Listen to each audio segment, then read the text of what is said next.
Hello dear students, welcome back. तो जैसा कि हम लोग वेव का जो चैप्टर उसको कवर कर रहे हैं, तो इसके पहले वाले वीडियो में हम लोगों ने जो पढ़ा था वो प्रोग्रेसिव वेव का कॉन्सेप्ट, जिसमें वेव वेलोसिटी और पार्टिकल वेलोसिटी में रिलेशन देखा और साउंड की प्रॉपर्टीज़ देखी और साउंड के जो भी फॉर्मूले थे साउंड वेलोसिटी के उनके बारे में पढ़ा। प्रेशर वेव, डिस्प्लेसमेंट वेव, जो जनरल कैरेक्टरिस्टिक्स थी वो हम लोगों ने पिछले वीडियो में सीखा और जाना उस पर बेस्ड जो भी क्वेश्चन थे उनको किया। अब जैसा हमने इसके पहले भी कहा था, वेव को हम 3 पार्ट में कवर करेंगे। तो आज का जो वीडियो रहेगा उसमें हम लोग कवर करेंगे रिफ्लेक्शन ऑफ वेव। ठीक, रिफ्लेक्शन ऑफ वेव जिसमें हम पढ़ेंगे हम इको, इसके बाद पढ़ेंगे सुपरपोजिशन ऑफ वेव जिसमें इंटरफेरेंस और बीट्स के बारे में पढ़ेंगे। बीट्स मतलब जो ट्यूरिंग फॉर्क रहेगा उसमें नंबर ऑफ बीट्स कितनी डिफरेंस आएगा इसके बारे में पढ़ेंगे, फ्रिक्वेंसी का डिफरेंस। तो ठीक है, तो इसके पहले हम आज स्टार्ट करते हैं हम लोग रिफ्लेक्शन ऑफ वेव। तो जैसा हम लोगों ने ये पढ़ा था कि वेव की जो इक्वेशन रहती थी, ठीक है, ट्रांसफर वेव की इक्वेशन, ऑब्वियस बात है इसके आगे हम जो भी हम बात करेंगे वेव की इक्वेशन वो ट्रांसफर वेव की इक्वेशन ही रहेगी। तो ये है पार्टिकल का डिस्प्लेसमेंट, ए एम्पलीट्यूड है, साइन ऑफ ये लिखा है ओमेगा टी माइनस के एक्स। हमने आपको इसके पहले बताया था कि अगर ये पूछा जाए कि ये वेव किस डायरेक्शन में चल रही है तो हम यहाँ देखेंगे तो ये एक्स एक्सिस में चल रही है। फिर पूछेगा भाई एक्स एक्सिस कौन सा, पॉजिटिव या नेगेटिव। तो अगर यहाँ नेगेटिव लगा हुआ तो पॉजिटिव एक्स एक्सिस में चल रही है, अगर यहाँ पॉजिटिव लगा होता तो किधर चल रही थी, वो नेगेटिव एक्स एक्सिस में चल रही होती। ठीक, तो ये तो वेव की डायरेक्शन हो गई। अब रिफ्लेक्शन में होगा क्या, बस इस बात को ध्यान देना है मैम। तो जैसे हम लोगों ने ये जाना था कि भाई अगर डेंसर मीडियम है तो उसमें जो वेलोसिटी होगी वो वेव की क्या हो जाएगी, कम हो जाएगी, और रेयर मीडियम है वहाँ जो वेलोसिटी होगी वेव की वो ज़्यादा रहेगी। तो इसी बात को मैं ध्यान देना है। जैसे मान लीजिए यहाँ से ये वेव इस तरीके से प्रोपेगेट कर रही है, इस तरीके से जा रही है और यहाँ ये टकराई जा करके, ठीक। अब ये कोई बाउंड्री हो सकती है, कोई मीडियम हो सकता है, जैसे यहाँ हमने नॉर्मली ऐसे बना दिया। अब ये रिफ्लेक्ट होगी यहाँ से, ठीक है, तब ये कैसे जाएगी। अगर मान लीजिए इसी को हम यहाँ पर मतलब रस्सी ही रहती है, यहाँ पर इस तरीके से एक ये नॉब बना देते और फिर इसको हम देखते कि तब इसका कैसा रहता जा करके। दोनों कंडीशन में हमें वेव की इक्वेशन देखनी है। तो सिंपल सी बात है, वेव की इक्वेशन चाहे हम इसमें देखें या इसमें देखें, ठीक है।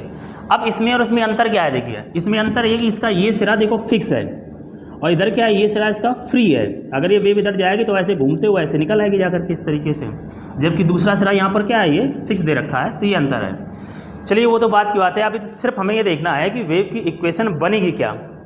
देखिए पहले जो वेव जा रही है वो पॉजिटिव एक्स एक्सिस में जा रही है, जैसे यहाँ से टकराएगी तो किधर जाएगी, वो इसके अपोजिट डायरेक्शन में, मतलब नेगेटिव एक्स एक्सिस में जाएगी।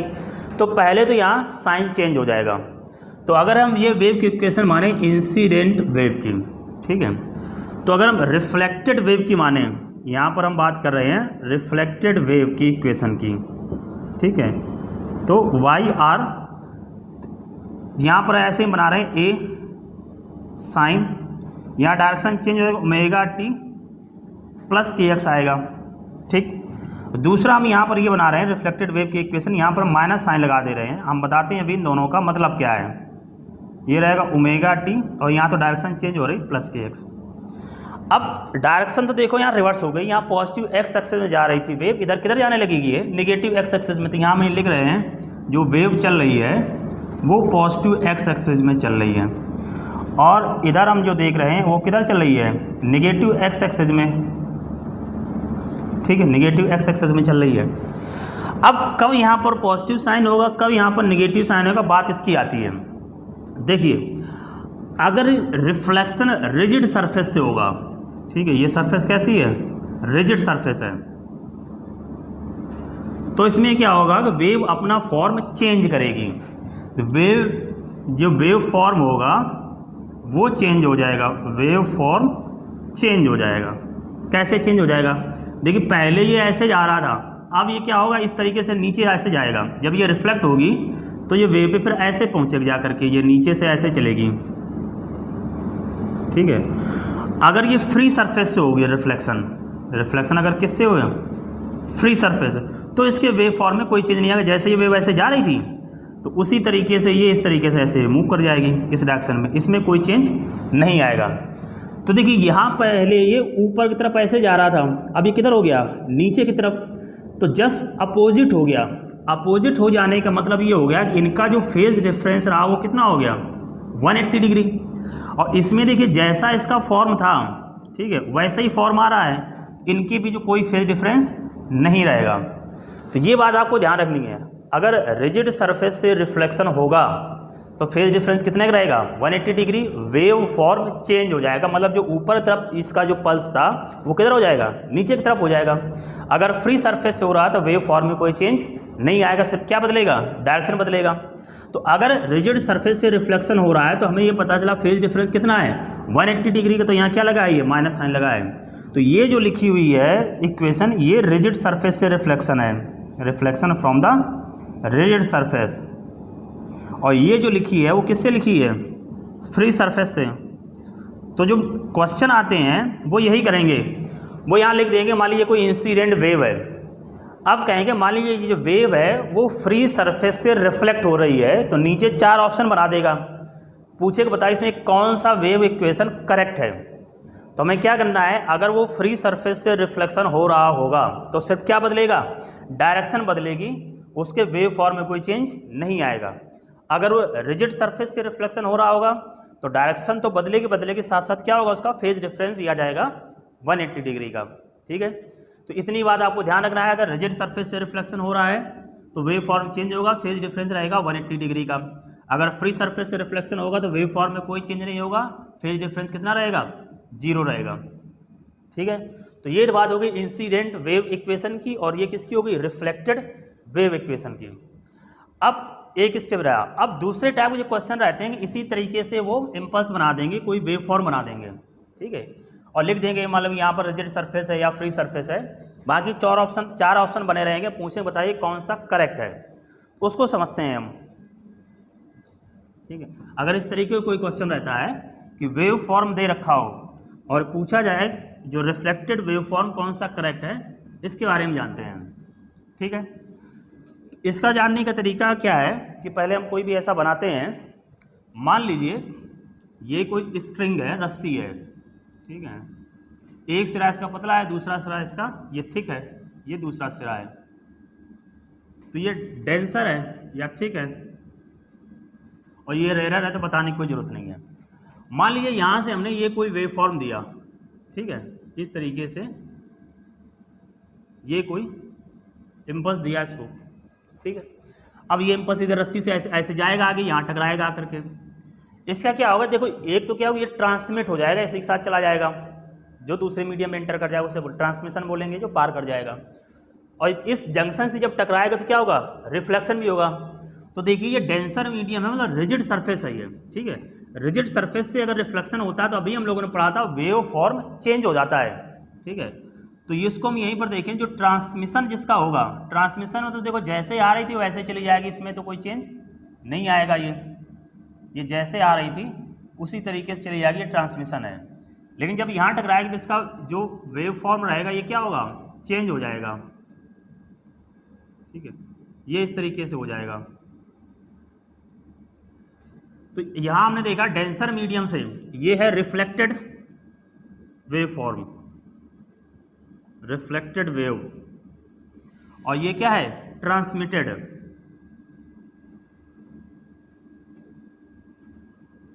ट्रांसमिटेड वेव,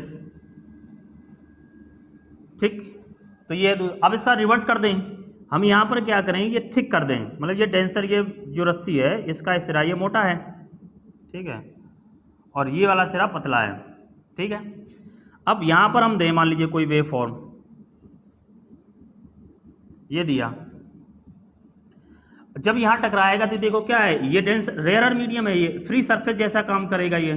ठीक है, फ्री सरफेस काम कर, देखो जो ट्रांसमिटेड होगी उसमें तो देखो कुछ नहीं है, सीधे ऐसे निकल जाएगी, ट्रांसमिटेड में तो आसान सा है, चाहे वो डेंसर हो या रेयर हो या थिक मीडियम हो या थिन मीडियम हो, ट्रांसमिटेड का वेव फॉर्म तो ऐसा ही रहेगा। लेकिन यहाँ पर अगर हम बात करें तो ये देखो क्या है, जब फ्री सरफेस से टकराएगी तो हम लोगों ने अभी इसके पहले पढ़ा था, इसके वेव फॉर्म में कोई चेंज नहीं आता है, तो ये वैसे ही रहेगा। ठीक है, ये वैसे ही रहेगा। तो ये इंसिडेंट रहा जाकर के, तो इंसिडेंट में देखेंगे Y I is equal to A sine of omega T minus के एक्स, और ये रिफ्लेक्टेड है, तो रिफ्लेक्टेड में देखेंगे तो y is equal to A sine, केवल डायरेक्शन चेंज हो रही है तो omega T plus K X होगा। यहाँ पर बात करें अगर तो जो इंसिडेंट है y I is equal to ये है a sine of omega T minus के एक्स, और ये जब रिफ्लेक्ट हो रही जा करके रिफ्लेक्टेड की अगर इक्वेशन देखें तो माइनस साइन लग जाएगा क्योंकि फेज डिफरेंस यहाँ पर 180 डिग्री है। ठीक है, डायरेक्शन तो चेंज हो रही है तो ये इसी तरह का रहेगा जा करके। ठीक है, तो प्लस के एक्स, तो ये बात हुई जा करके। ठीक, तो इस तरह कैसे बना रहेगा डायग्राम, पूछ देगा बताइए कौन सा करेक्ट है। तो एक बार उसी तरीके से आप इसको आप बना लेंगे और लिख लेंगे। बस सिंपल सा कॉन्सेप्ट है, ट्रांसमिटेड वेव फॉर्म में कोई चेंज नहीं आएगा, ये ध्यान रखना है आपको। अब यहाँ पर जैसे हम, हालांकि कोई पूछा नहीं जाता है, लेकिन हम रिफ्लेक्टेड वेव के एम्पलीट्यूड का फॉर्मूला बना दे रहे हैं। A R is equal to V2 minus V1 upon V1 plus V2 into ये इंसिडेंट वेव का एम्पलीट्यूड। ठीक है, ट्रांसमिटेड का एम्पलीट्यूड बात करें तो ये आ जाएगा V2 अपॉन यहाँ V1 प्लस V2 और इधर रहेगा इंसिडेंट वेव का एम्पलीट्यूड। ठीक, क्या मतलब हुआ देखिए, अगर देखिए डेंसर मीडियम होगा तो डेंसर मीडियम जैसे यहाँ पर हम बात करें वेलोसिटी ऑफ वेव कितनी है V1 और यहाँ पर जो वेलोसिटी ऑफ वेव कितनी है दूसरे में V2, ऑब्वियस बात है डेंसर मीडियम में जो वेलोसिटी ऑफ वेव होगी वो कम रहेगी। ठीक है, जब वेलोसिटी ऑफ वेव कम रहेगी, कम में से ज़्यादा घटाएं तो कैसा साइन आ जाएगा, माइनस का साइन, तो इसलिए हमने यहाँ क्या लगा रखा है, माइनस साइन लगा रखा है। ठीक है, अगर मान लीजिए क्या है, अब यहाँ पर बात करें तो ये तो इधर है V1 और इधर ये क्या है V2, ये इधर V1 है। तो अब इसमें अगर देखेंगे रेयर मीडियम में तो यहाँ पर ये क्या रहेगा V2 will greater than V1, तो इसमें कैसा रहेगा पॉजिटिव, तो यहाँ क्या लगा है पॉजिटिव साइन लगा हुआ जाकर के। तो ये रिफ्लेक्टेड वेव के एम्पलीट्यूड का एक फॉर्मूला लिखा हुआ है। ठीक है, ये ट्रांसमिटेड है, ट्रांसमिटेड मीडियम कैसा भी बना रहता है, यहाँ तो ऊपर माइनस है ही नहीं, तो उसके तो वेव फॉर्म क्या होगा, उसमें कोई चेंज नहीं आएगा। तो ये एम्पलीट्यूड है रिफ्लेक्टेड वेव का, ये एम्पलीट्यूड है ट्रांसमिटेड वेव का। ठीक है, तो इसे लिख लेंगे, इससे ज़्यादा जो इसमें क्वेश्चन बनेंगे वो तो नहीं बनते जा करके। इसको हमने डिटेल में यहाँ पर इसलिए बताया, जब हम नेक्स्ट वीडियो में पढ़ेंगे स्टेशनरी वेव, सोनोमीटर और ऑर्गन पाइप, तो उसमें स्टेशनरी वेव की इक्वेशन बनती हैं, तो 3-4 इक्वेशन रहती हैं, तो एक वहाँ बताएंगे तो अपने आप आपको आइडिया लग जाएगा कि दूसरी इक्वेशन क्या रहनी चाहिए। ठीक है, तो इतनी बात हुई जाकर के रिफ्लेक्टेड वेव और रिफ्लेक्टेड वेव का वेव फॉर्म और उनकी इक्वेशन। ठीक है, तो ये रहा रिफ्लेक्शन ऑफ वेव। अब रिफ्लेक्शन ऑफ वेव में हम लोग जो पढ़ेंगे वो इसमें आता है इको। ठीक है, इको मीन्स प्रतिध्वनि, अपनी ही आवाज़ लौट के सुनाई देती है, उसे बोलेंगे हम इको। ठीक है, तो रिफ्लेक्शन ऑफ वेव मतलब साउंड का पढ़ेंगे तो ये आएगा इको। ठीक है, इको को बोला जाएगा प्रतिध्वनि। ठीक है, क्या मतलब होगा, सिंपल सी बात है कि जैसे हमने जो हम बोलेंगे हमारी आवाज़ हमें को लौट के सुनाई देगी। कैसे सुनाई देगी, जैसे अभी हम रिफ्लेक्शन की बात कर रहे थे, यहाँ से जो भी साउंड आएगी, सामने जो भी बाउंड्री होगी, कोई बड़ा सा जैसे मतलब हिली एरियाज़ में जाइए या कोई बहुत बड़ा ऑडिटोरियम हो, पता है ना, ऑडिटोरियम जैसे कॉलेज में आप जाओगे मेडिकल को इंजीनियरिंग कॉलेज में, तो वहाँ बड़ा सा ऑडिटोरियम रहेगा, अकेले गए या 2 लोग गए, एक कोने से चिल्ला रहा है कोई दूसरे कोने से चिल्ला रहा, तो आवाज़ वही गूंजती है जाकर के। ठीक है, दैट इज़ कॉल्ड रिफ्लेक्शन, जिसे बोलेंगे हम इको। तो क्या मतलब है इसका, जैसे मान लीजिए ये कोई हिल है, ठीक है, यहाँ पर मान लीजिए कोई आदमी खड़ा है, ठीक है, ये आदमी खड़ा है, ठीक है, बढ़िया सा। अब यहाँ से ये डिस्टेंस इसकी दे रखी है d, अब यहाँ से इसने मान लो साउंड जनरेट की, ठीक है, साउंड जनरेट की तो ये साउंड यहाँ जाएगी, अब जाएगी जाकर यहाँ से क्या होगी, टकराएगी, और टकराने के बाद फिर ये लौट के आएगी, तब हमें सुनाई देगी। ठीक है, तो यहाँ देखिए जो इको टाइम रहा, ठीक है, इको तो पढ़ ही रहे हैं, तो इसको जब हमें सुनाई दिया तो टाइम रहा और क्या होता है, डिस्टेंस अपॉन स्पीड। अब इस साउंड ने हमें जब सुनाई दिया तो कितना डिस्टेंस कवर किया, एक तो देखो ऐसे ये साउंड गई d डिस्टेंस, फिर क्या हुआ d डिस्टेंस ये लौट के आई, तो टोटल डिस्टेंस जो उसने कवर की 2d, और वेलोसिटी साउंड की स्पीड क्या है v, तो यहाँ हमने पाया t is equal to 2d upon v, ये हमारा जनरल फॉर्मूला रहा जा करके। इको कहीं भी हम बात करेंगे तो हमारा बेसिक कॉन्सेप्ट है, जो इको का रहेगा जा करके वो 2d अपॉन v रहेगा। ठीक है, अब देखिए अब एक्चुअली में कोई भी साउंड वेव या साउंड हमें जब सुनाई देती है तो उनके बीच का जो अंतर होना चाहिए वो 10 सेकंड होना चाहिए, ठीक है। तो अगर 10 सेकंड से अंतर कम हो गया तो फिर हमें वो अलग अलग साउंड नहीं सुनाई देगी, एक साथ सुनाई देगी, वो मोनोटोनस ही रहेगी जा करके। तो फॉर इको, ठीक है, फॉर इको जो टाइम इंटरवल होना चाहिए दो सक्सेसिव साउंड वेव के बीच में वो कितना 1/10 सेकंड होना चाहिए। तो अगर हम यहाँ पर बात करें और साउंड की वेलोसिटी लगभग मान लेते हैं, सपोज करिए यहाँ पर हम 340 मीटर पर सेकंड, तो मिनिमम डिस्टेंस क्या होनी चाहिए जिससे हम इको सुन सकें। अब जैसे इस रूम में हम पढ़ रहे हैं तो यहाँ तो हमें इको नहीं सुनाई दे रही है, ठीक है। तो मतलब ये है कि इको सुनाई देने के लिए जो रिफ्लेक्टर होना चाहिए, रिफ्लेक्टर मीन्स जहाँ से साउंड टकराएगी, जो रिफ्लेक्ट करेगी बाउंड्री, उसकी डिस्टेंस क्या रहनी चाहिए। तो यहाँ हम रखेंगे इसकी वैल्यू, देखिए तो T = 2D/V निकालना क्या है, D की वैल्यू निकालनी है। तो इसको पहले रखते हैं, तो 1/10 = 2D इधर कितना आ जाएगा 340, 0 से 0 कट जाएगा, इसको सॉल्व करेंगे तो आएगा 17 मीटर अप्रॉक्सीमेट है। आप देखो इसको 320 रखेंगे तो कितना आ जाएगा 16 मीटर आ जाएगा। तो ऐसे कोई नहीं अप्रॉक्सीमेट रख दिया, जो भी वेलोसिटी आप साउंड लिखी होगी उस हिसाब से आपको आधा कर देना है उसको। अगर 320 होता तो कितना आता 16 मीटर आता, ठीक है। 330 होता तो 16.5 मीटर हो जाता। तो ये ऐसा कोई वो नहीं है, अप्रॉक्सीमेट हम कह रहे हैं। तो जो यहाँ से यहाँ तक डिस्टेंस आई, ठीक है। अब क्या कह रहे हैं थोड़ा समझ लीजिए। जैसे हमने कहा अगर वीक वैल्यू सपोज करिए हम 332 मीटर पर सेकंड लिखते, तो T = ये रहता 2D/V, यहाँ रखा 1/10 2D/332, तो D = 332 अपॉन क्या आया 20, ये 0 यहाँ से हटाया, तो D = 2 1 जाओ 2 कितना आया 2 6 जा 13 16.6 मीटर आया जाकर। तो लगभग वैल्यू वही, इतना अंतर नहीं है। तो हम ऐसे कह सकते हैं कि इको को सुनने के लिए मतलब जो सोर्स है और जो रिफ्लेक्टर है उसके बीच की मिनिमम डिस्टेंस क्या होनी चाहिए 17 मीटर। 17 मीटर या हम कह सकते हैं 16.6 मीटर या 16.5 मीटर। अगर इससे डिस्टेंस कम है तो फिर इको सुनाई नहीं देगी। जैसे इस रूम में हम जैसे पढ़ रहे हैं तो इसमें इतनी डिस्टेंस तो नहीं, 16 मीटर तो नहीं है ये भाई, कितनी होगा मतलब 10 मीटर भी नहीं होगा, 4 मीटर 5 मीटर 6 मीटर इसी के अंदर ही रहेगा ना जाकर के। तो वो कंडीशन है जाकर के। तो इसमें क्या होगा जाकर के, तो आपको ये ध्यान रखना है कि इको सुनने के लिए मिनिमम डिस्टेंस क्या रहनी चाहिए। तो फॉर्मूला क्या है ना, T = 2D/V। और नॉर्मल हम बात करें जो साउंड जनरेट होती है किसी सोर्स से, उनके बीच जो टाइम इंटरवल होना चाहिए 1/10 होना चाहिए, ठीक।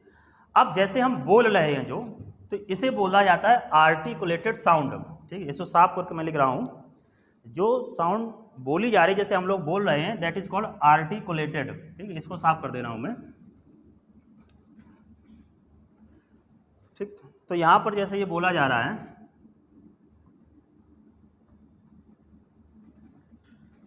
आर्टिकुलेटेड साउंड, आर्टिकुलेटेड साउंड के लिए 1/5 सेकेंड रहता है। 1/5 सेकेंड ये किसके लिए है, मोनोसिलेबिक साउंड के लिए।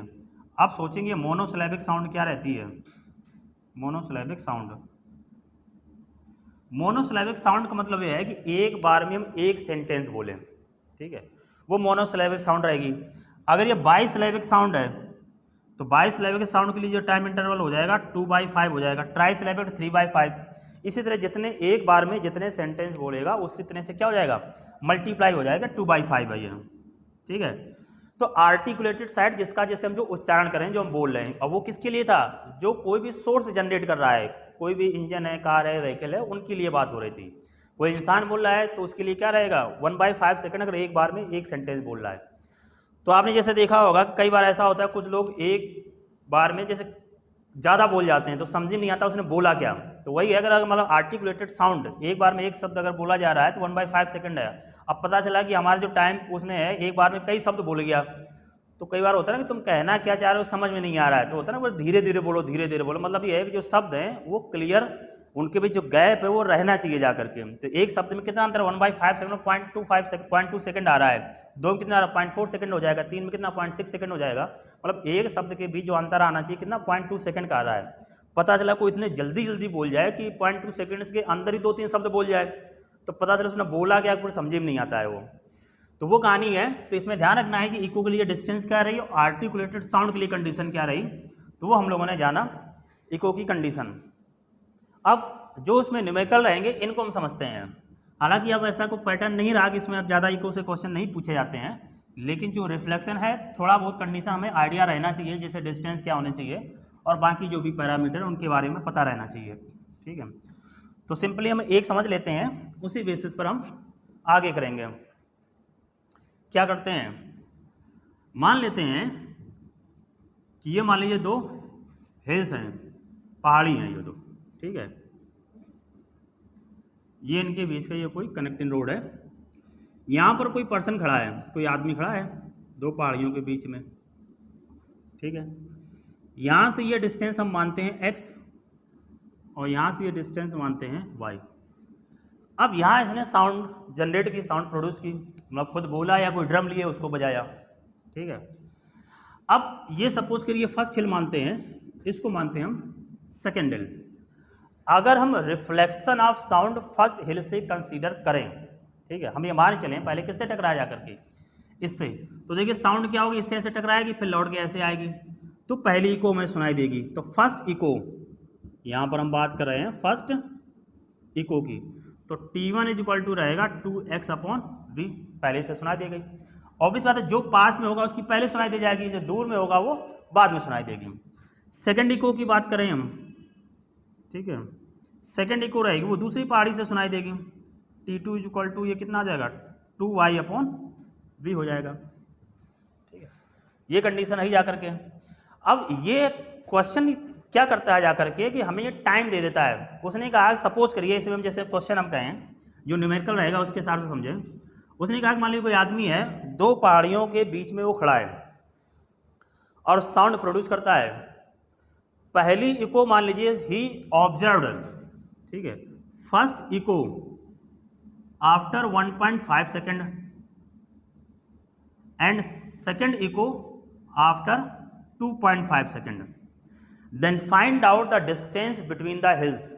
उन दोनों पहाड़ियों के बीच का गैप क्या है, उनके बीच की डिस्टेंस क्या है, ये बताइए। ठीक है, ऐसा न्यूमेरिकल रहेगा। अब देखिए हमें क्या पता है, टाइम दे रखे हैं, साउंड की स्पीड हमें दी रहेगी या हमें पता रहेगी। आप ना दिया रहे तो 332 रह सकते हो, 340 रह सकते हो अपनी कैलकुलेशन के हिसाब से।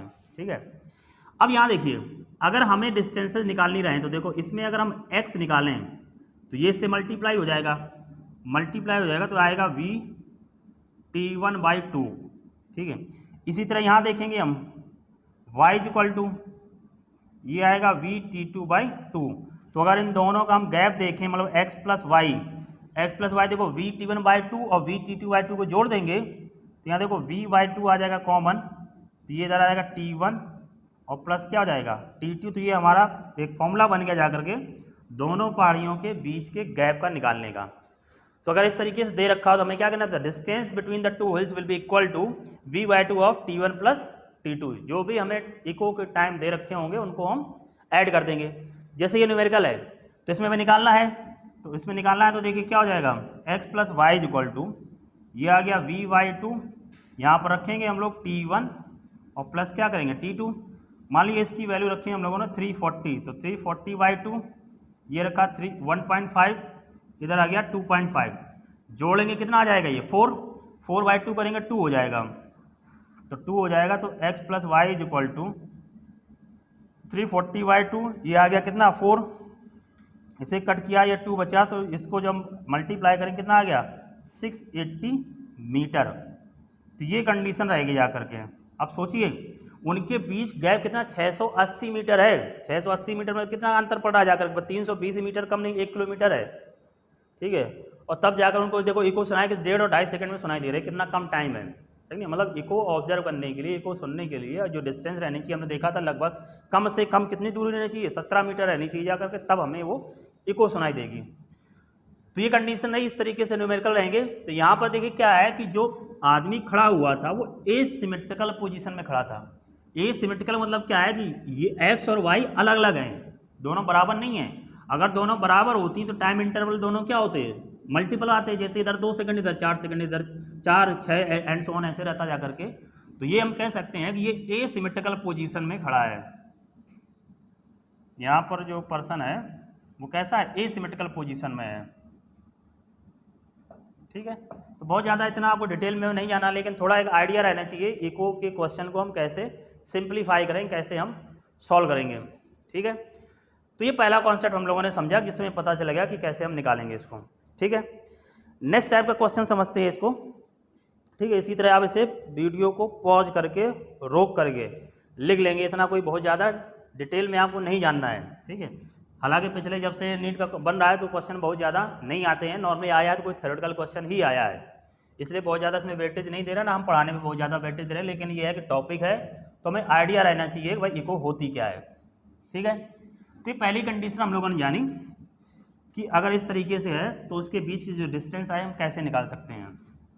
ठीक है, नेक्स्ट टाइप का क्वेश्चन देखते हैं, इसके ज़्यादा नहीं करेंगे क्योंकि डिटेल में पढ़ने से कोई फ़ायदा नहीं है। एक क्वेश्चन और समझ लेते हैं।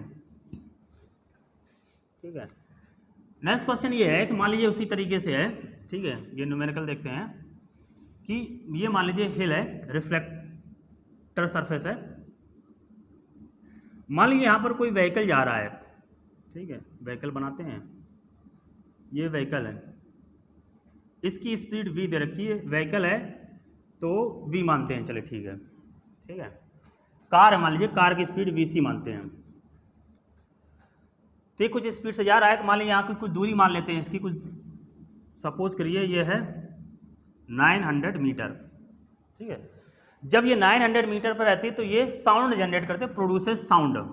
ये क्या करता है, साउंड को जनरेट करता है, प्रोड्यूसेस साउंड। और क्या होता है कि 5 सेकंड के बाद ये अपनी इको सुनता है, जो इस पर ड्राइवर है ना ये इको सुनता है। After 5 second, after 5 second echo सुनाई देती है। ठीक है, 5 सेकंड के बाद इको सुनाई देती है। तो find out the velocity of car, जो कार है उसकी वेलोसिटी या स्पीड बताइए क्या रहेगी जाकर के। साउंड की स्पीड उसी तरह हम समझ ले लेंगे जाकर के 330 मीटर पर सेकंड, ये साउंड की स्पीड है। ठीक है, इतनी इन्फॉर्मेशन दे रखी है कि मान लीजिए कोई कार जा रही है तो जो वो हिल से 900 मीटर की दूरी पर रहता है तो वो हॉर्न बजाता है ड्राइवर, और क्या करता है वो 5 सेकंड के बाद उसको उस हॉर्न की इको सुनाई देती है। तो बताइए कार किस स्पीड से चल रही थी, इतनी इन्फॉर्मेशन हमें दे रखी है। ठीक है, अब देखिए भाई जब इसने यहाँ पर हॉर्न बजाया, ठीक है, अब यहाँ खड़ा तो नहीं कि इंतजार कर रहा हमें इको सुनाई दे, वो तो अपनी रेट से चला जा रहा है ना। तो जब चला जा रहा है तो कुछ ना कुछ 5 सेकंड में दूरी चला जाएगा। तो 5 सेकंड में ये दूरी चला जाएगा, सपोज करिए x की, या दूरी बराबर क्या होता है, स्पीड इंटू टाइम। तो यहाँ पर कार की स्पीड से चलेगा और ये क्या जाएगा इंटू टाइम, इतना दूरी चल जाएगा। अब जब ये यहाँ पहुँच जाएगा तब इको सुनाई देगी, मतलब यहाँ से देखो ऐसे साउंड चली, यहाँ टकराई और ये इधर ऐसे चलता जा रहा है, साउंड इधर से टकरा गया, इसको यहाँ तक सुनाई दी जा करके, ये मतलब हुआ ना। तो पहले जो हम लोगों ने पढ़ा था, देखो अंतर समझ लीजिए, यहाँ तभी बिल्कुल आसान से लग रहा होगा लेकिन कैलकुलेशन में बस ये देखो, इसके पहले जो हम लोगों ने पढ़ा था कि जैसे ये रिफ्लेक्टर था, यहाँ पर कोई आदमी खड़ा हुआ था, तो देखो ये डिस्टेंस दी थी तो ये ऐसे जाती थी साउंड, पर ऐसे लौट के आती थी, टोटल डिस्टेंस कितनी चलती थी 2D। यहाँ ऐसा नहीं है, यहाँ देखो ये क्या इतना 900 मीटर चला और फिर इतना माइनस कर दो तब ये चला इतना ये। तो यहाँ अगर हम टाइम की बात करें तो टाइम बराबर देखो कितना डिस्टेंस चला, पहले 900 चला प्लस बाद में ये कितना चला जा करके, बाद में ये चला है ये 900 में से इतनी वैल्यू माइनस कर दो Vc इंटू टी, यही तो चला इतनी वैल्यू, जो साउंड को केवल इतनी डिस्टेंस चलनी पड़ी है, अभी यहाँ लौट के नहीं आई जा करके। तो साउंड जो डिस्टेंस चली जा करके ये हो गया 900 minus speed of car into T upon speed of sound, ये हो गया। टाइम हमें दे रखा है, साउंड की स्पीड दे रखी है, किसकी निकालनी स्पीड, कार की निकालनी है, तो रख देते हैं। ये 5 सेकंड दे रखा है, 900 ये हो गया 1800 माइनस स्पीड ऑफ कार निकालनी है, ये वैल्यू दे रखी है 5, इसको हमें दे रखा है कितना 330। इसको इधर ले आते हैं, 5 से मल्टीप्लाई करें, 500, 5 3 जा कितना आएगा 15, 5 जरा 15 और 1 कितना आ जाएगा 16 is equal to 1800 minus 5 into V. तो यहाँ इसको इधर लाएंगे 5 इंटू वी, 1800 में 1600 घटाते कितना बचता 200, 250 कम कर दो कितना बचेगा 150 बचेगा ना, ठीक है। 150 चार्ज देखो वेलोसिटी ऑफ कार कितना आ गया 30 मीटर पर सेकेंड, ये रहा जा करके। तो इतनी स्पीड से कार चल रही होगी तब 5 सेकंड बाद उसको अपनी साउंड जो उसने हॉर्न बजाया था उसकी इको सुनाई देगी। तो बस सिंपल सा कॉन्सेप्ट है, आपको बस ये ध्यान देना है कि जब वो इको हमें सुनाई दे रही तो साउंड ने कितनी डिस्टेंस कवर की, और टाइम बराबर डिस्टेंस अपॉन स्पीड किसकी रहेगी, साउंड की। बस इसको रख देना है, हमारा क्वेश्चन सॉल्व हो जाएगा। ठीक है, इतनी रखते हैं, ज़्यादा डिटेल में पढ़ने की जरूरत नहीं, जितना आप हम पढ़ाएंगे तो उतना आपको पढ़ना रहेगा। तो इसमें इको में ज़्यादा तो आता नहीं है, इसलिए हम एक जनरल कॉन्सेप्ट आपको पता चल गया क्या रहेगा। ठीक है, इतने की आप प्रैक्टिस कर लेंगे, बाकी जो भी प्रीवियस ईयर क्वेश्चन है उनको देख लेंगे तो ज़्यादा नहीं रहेगा। ठीक है, तो ये हम लोगों ने जाना इको के बारे में और उससे रिलेटेड जो भी नॉर्मल क्वेश्चन रहे। अब इको में एक टर्म रहता है रिवर्बरेशन, बस इतना जान लेते हैं, इसके बाद आगे बढ़ते हैं। ठीक है, व्हाट इज रिवर्बरेशन। ठीक है, रिवर्बरेशन, रिवर्बरेशन। तो रिवर्बरेशन एक्चुअली में क्या है, मल्टीपल रिफ्लेक्शन है साउंड का, multiple reflection of sound, multiple reflection of sound. ठीक है, मल्टीपल रिफ्लेक्शन ऑफ साउंड को क्या बोला जाएगा, रिवर्बरेशन। ठीक, ये ध्यान रखेंगे। और जो इसमें जैसे कई बार आपने एक्सपीरियंस किया होगा, जैसे अभी हम शुरुआत जब कर रहे थे बोला कि भाई ऑडिटोरियम में हो आप बोल दो, तो एक बार बोलो, जैसे कई बार होता है ना, कई बार साउंड जो हमें सुनाई देती है और धीरे धीरे कर साउंड क्या होती है, घटती चली जाती है, फिर हमें वो सुनाई नहीं देती है।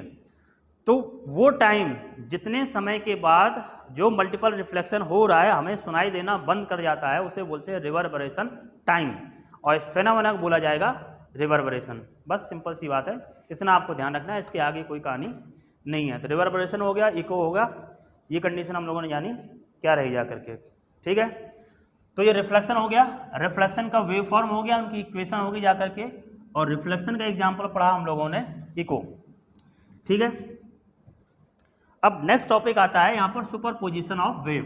ठीक है, अब जो हम लोग पढ़ेंगे ये रहेगा superposition of wave, superposition of wave.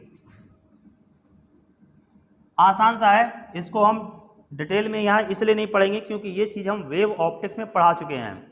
तो वहाँ हमने कहा था जो भाई सुपरपोजिशन ऑफ वेव है तो वेव ऑप्टिक्स भी है और साउंड भी है। ठीक है, तो जो प्रिंसिपल वहाँ लगता है तो वही प्रिंसिपल यहाँ लगे। जिस तरीके से इंटरफेरेंस हमने वहाँ पर पढ़ा था उसी तरीके से यहाँ पर रहता है। लेकिन इंटरफेरेंस से क्वेश्चन जो मैक्सिमम पूछे जाते हैं वो किससे पूछे जाते हैं, ऑप्टिक्स से, लाइट से। इसलिए यहाँ पर डिटेल में जानने की जरूरत नहीं है, जितना जानने की जरूरत है उतना हम बस उसी को समराइज कर दे रहे हैं। क्या क्या आगे सपोज करिए पहली वेव है y1 is equal to a1 sine of omega T minus के एक्स, दूसरी वेव दे रखी y2 is equal to a2 sine of omega T minus के एक्स, सपोज करिए प्लस फाइव। फाइव यहाँ पर क्या है, फेज डिफरेंस है, ये फाइव है इन दोनों के वेव के बीच का फेज डिफरेंस है। ठीक है, फेज हम बता चुके हैं, सब डिटेल में हम लोगों ने वेव ऑप्टिक्स में पढ़ा था, यहाँ पर बहुत ज़्यादा आपको जानने की जरूरत नहीं है। अब ये दोनों वेव एक दूसरे के ऊपर सुपर इम्पोज हुई, तो सुपर इम्पोज हुई तो वहाँ हम लोगों ने पढ़ा था रिजल्टेंट वेव का जो डिस्प्लेसमेंट होगा वो इंडिविजुअल वेव के डिस्प्लेसमेंट के वेक्टर सम के बराबर होगा। ठीक है, मतलब इन दोनों वेव का वेक्टर सम करेंगे तो हमें किसका पता चलेगा, रिजल्टेंट वेव का रिजल्टेंट डिस्प्लेसमेंट पता चलेगा। तो रिजल्टेंट डिस्प्लेसमेंट निकालने के बाद हम लोगों ने निकाला था रिजल्टेंट एम्पलीट्यूड। तो डायरेक्ट फॉर्मूला लिख दे रहा हूं मैं, तो जो सुपरपोजिशन के बाद रिजल्टेंट एम्पलीट्यूड आता था, रिजल्टेंट एम्पलीट्यूड, तो कैपिटल ए इक्वल टू होता था अंडर रूट ऑफ, ये रहता था a1 square plus a2 square plus 2a1 a2 cos 5। ठीक है, ये कंडीशन रहती है जाकर के सुपरपोजिशन ऑफ वेव में रिजल्टेंट एम्पलीट्यूड की। बाकी कहानी वही रहती थी, इंटेंसिटी क्या होती थी, एम्पलीट्यूड के स्क्वायर के प्रोपोर्शनल रहती थी जाकर के। तो यहाँ अगर इंटेंसिटी डायरेक्टली प्रोपोर्शनल किसके रहेगा, एम्पलीट्यूड का होल स्क्वायर रिजल्टेंट। तो यहाँ पर अगर हम देखेंगे रिजल्टेंट इंटेंसिटी, तो यहाँ पर ये वैल्यू आ जाएगी I1 आती थी, प्लस इधर क्या रहता था, ये I2 रहता था अंडर रूट ये होता था 2I1I2, इधर क्या रहेगा cos five. Five the phase difference हम बता ही चुके हैं आपको। बस यही दो फॉर्मूले हैं, यही बार बार इसमें भी जैसे नॉर्मल क्वेश्चन वहाँ बनते हैं वैसे ही यहाँ पर क्वेश्चन रहेंगे, ठीक है। तो सुपर पोजिशन ऑफ वेव में क्या हुआ, दो वेव, कंडीशन वही रहेगी, when two wave moving in the same direction having same frequency, ठीक है, superimpose on each other, then resultant displacement of wave will be vector sum of individual displacement, that is called superposition। अब superposition में जो हम लोगों को पढ़ना है वो पढ़ना है interference, interference of sound wave का देखना है हमें। तो यहाँ हम लिखते हैं इंटरफेरेंस, ठीक है, सुपरपोजिशन ऑफ वेव में ये देखते हैं हम लोग इंटरफेरेंस, ठीक है। तो इंटरफेरेंस देखते हैं, इंटरफेरेंस, इंटरफेरेंस क्या होता था, इंटरफेरेंस वहां पर यही डेफिनेशन रहती थी, व्हेन टू और more than two wave having same frequency moving in the same direction having constant और zero phase difference superimpose on each other. तो लाइट में ये रहता था किसी जगह पर लाइट की इंटेंसिटी बहुत ज़्यादा होती थी और किसी जगह पर लाइट इंटेंसिटी बहुत कम होती थी। जहाँ पर लाइट की इंटेंसिटी ज़्यादा होती थी उसे बोला जाता था कंस्ट्रक्टिव इंटरफेरेंस, और जहाँ पर लाइट की इंटेंसिटी कम होती थी उसे बोला जाता डिस्ट्रक्टिव इंटरफेरेंस। साउंड में क्या होगा, साउंड में ये होगा जब साउंड वेव सुपर इम्पोज होंगी तो किसी जगह पर साउंड की जो वो होगी इंटेंसिटी वो बहुत ज़्यादा होगी, मतलब ज़्यादा साउंड सुनाई देगी, तो उसे कंस्ट्रक्टिव इंटरफेरेंस बोल देंगे। और कहीं पर क्या होगा, साउंड हमें बिल्कुल कम सुनाई देगी या सुनाई ही नहीं देगी, उसे बोलेंगे हम डिस्ट्रक्टिव इंटरफेरेंस। तो यहाँ पर उसे बोला था साइलेंस जोन। तो आपने जैसे इमेजिन किया होगा कि जैसे कोई बहुत, जैसे आप इमेजिन किया मतलब देखा ही होगा, जैसे मतलब आप मूवी देखने जाओ मूवी थिएटर में, तो देखो इतना बड़ा हॉल होता है। तो अभी हम लोगों ने पढ़ा था अगर 17 मीटर या 16.5 मीटर लंबाई है तो उसमें इको सुनाई देगी, लेकिन इतना बड़ा हॉल होने के बावजूद भी वहाँ पर इको नहीं होता है, हमें बिल्कुल हमें स्पष्ट सुनाई देता है कि भाई स्क्रीन से या हीरो की जो भी मतलब एक्शन मूवी जैसा चल रहा होता है वो हमें एक ही बार साउंड सुनाई देती है, उसको बार बार वो साउंड हमें नहीं सुनाई देती है।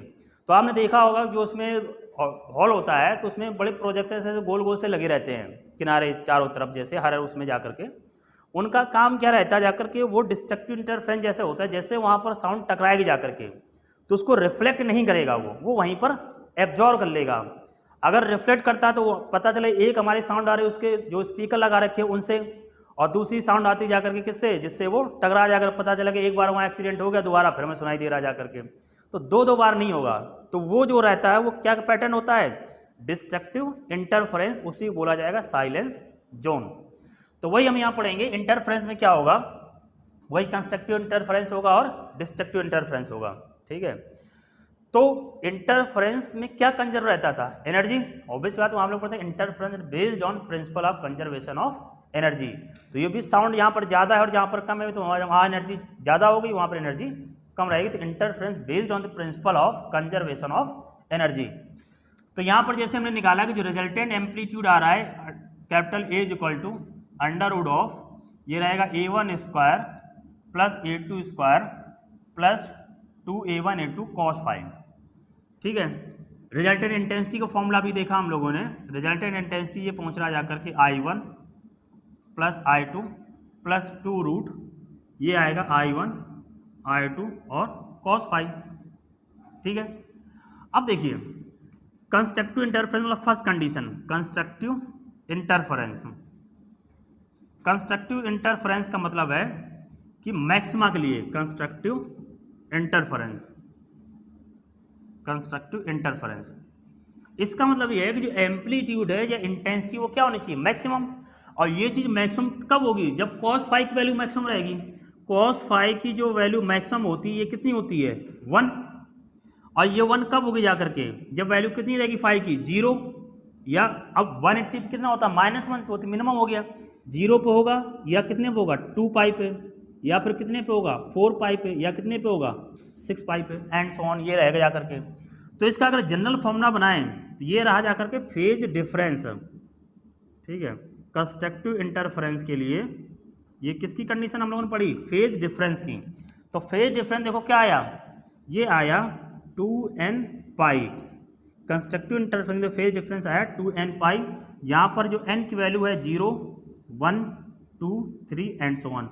देखो यहाँ 0 रखेंगे तो 0 हो जाएगा, अगर 1 रखेंगे तो 2 पाई हो जाएगा, 2 रखेंगे तो 4 पाई हो जाएगा, 3 रखेंगे तो 6 पाई हो जाएगा। वहाँ हमने लिखवाया था आपको वे ऑप्टिक्स में कंस्ट्रक्टिव इंटरफेरेंस के लिए जो फेज डिफरेंस होगा या तो 0 होगा या इवन मल्टीपल ऑफ पाई रहेगा जा करके। इवन मतलब 2 पाई, 4 पाई, 6 पाई, 8 पाई, 10 पाई एंड सो ऑन, इस तरीके से रहेगा जा करके। तो कंस्ट्रक्टिव इंटरफेरेंस के लिए फेज डिफरेंस की कंडीशन हम लोगों ने जानी।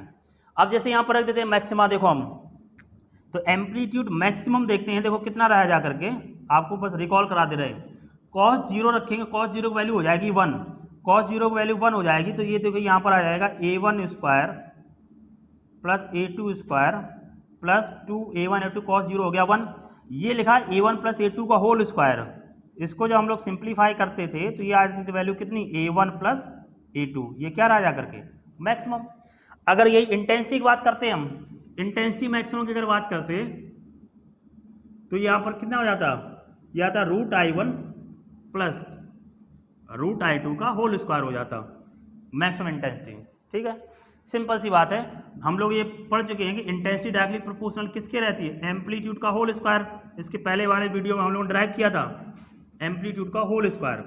अगर यहाँ पर मैक्सिमम इंटेंसिटी की बात कर रहे हैं तो ये मैक्सिमम एम्पलीट्यूड के होल स्क्वायर के रहेगा, या हम ऐसे कह सकते हैं ये डायरेक्टली प्रोपोर्शनल रहेगा जा करके किसके, a1 प्लस a2 का होल स्क्वायर मैक्सिमम एम्पलीट्यूड। ठीक है, तो ये कंडीशन किसकी रहा करके, इंटरफेरेंस, कंस्ट्रक्टिव इंटरफेरेंस के लिए फेज डिफरेंस की। अब हम क्या करते हैं, फेज डिफरेंस की बात होगी, हम निकालें इसका पाथ डिफरेंस। ठीक है, फेज डिफरेंस निकाल लिया, फेज डिफरेंस और पाथ डिफरेंस में अंतर रिलेशन में पता रहता है।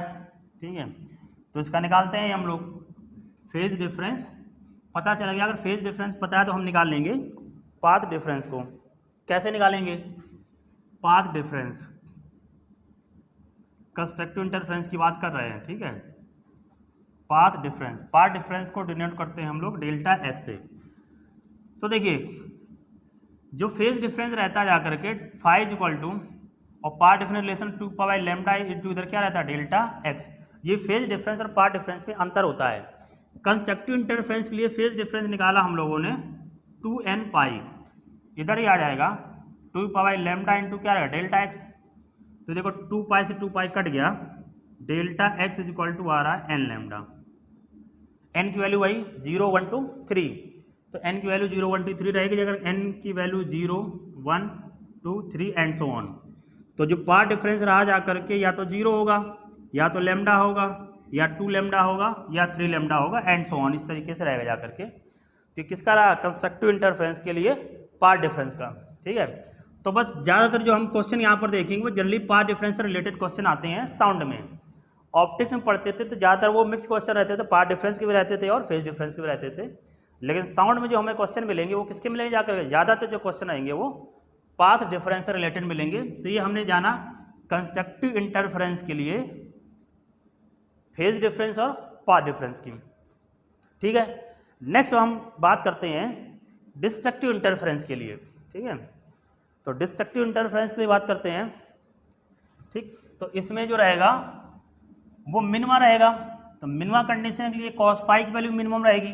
cos फाई की मिनिमम वैल्यू होती है वो होती है -1, अब वो रहती है जाकर 180 डिग्री या पाई पर। मतलब सिंपल सी बात है, जो चीज़ यहाँ पर छूट गई, कंस्ट्रक्टिव क्या रहा 0 रहा, 2 पाई रहा, 4 पाई, 6 पाई, तो छूट क्या रहा है पाई, 3 पाई, 5 पाई, 7 पाई, बस यही हो जाएगा, ऑड मल्टीपल आ जाएगा। तो डिस्ट्रक्टिव इंटरफेरेंस की अगर हम बात करें, ठीक है, डिस्ट्रक्टिव इंटरफेरेंस,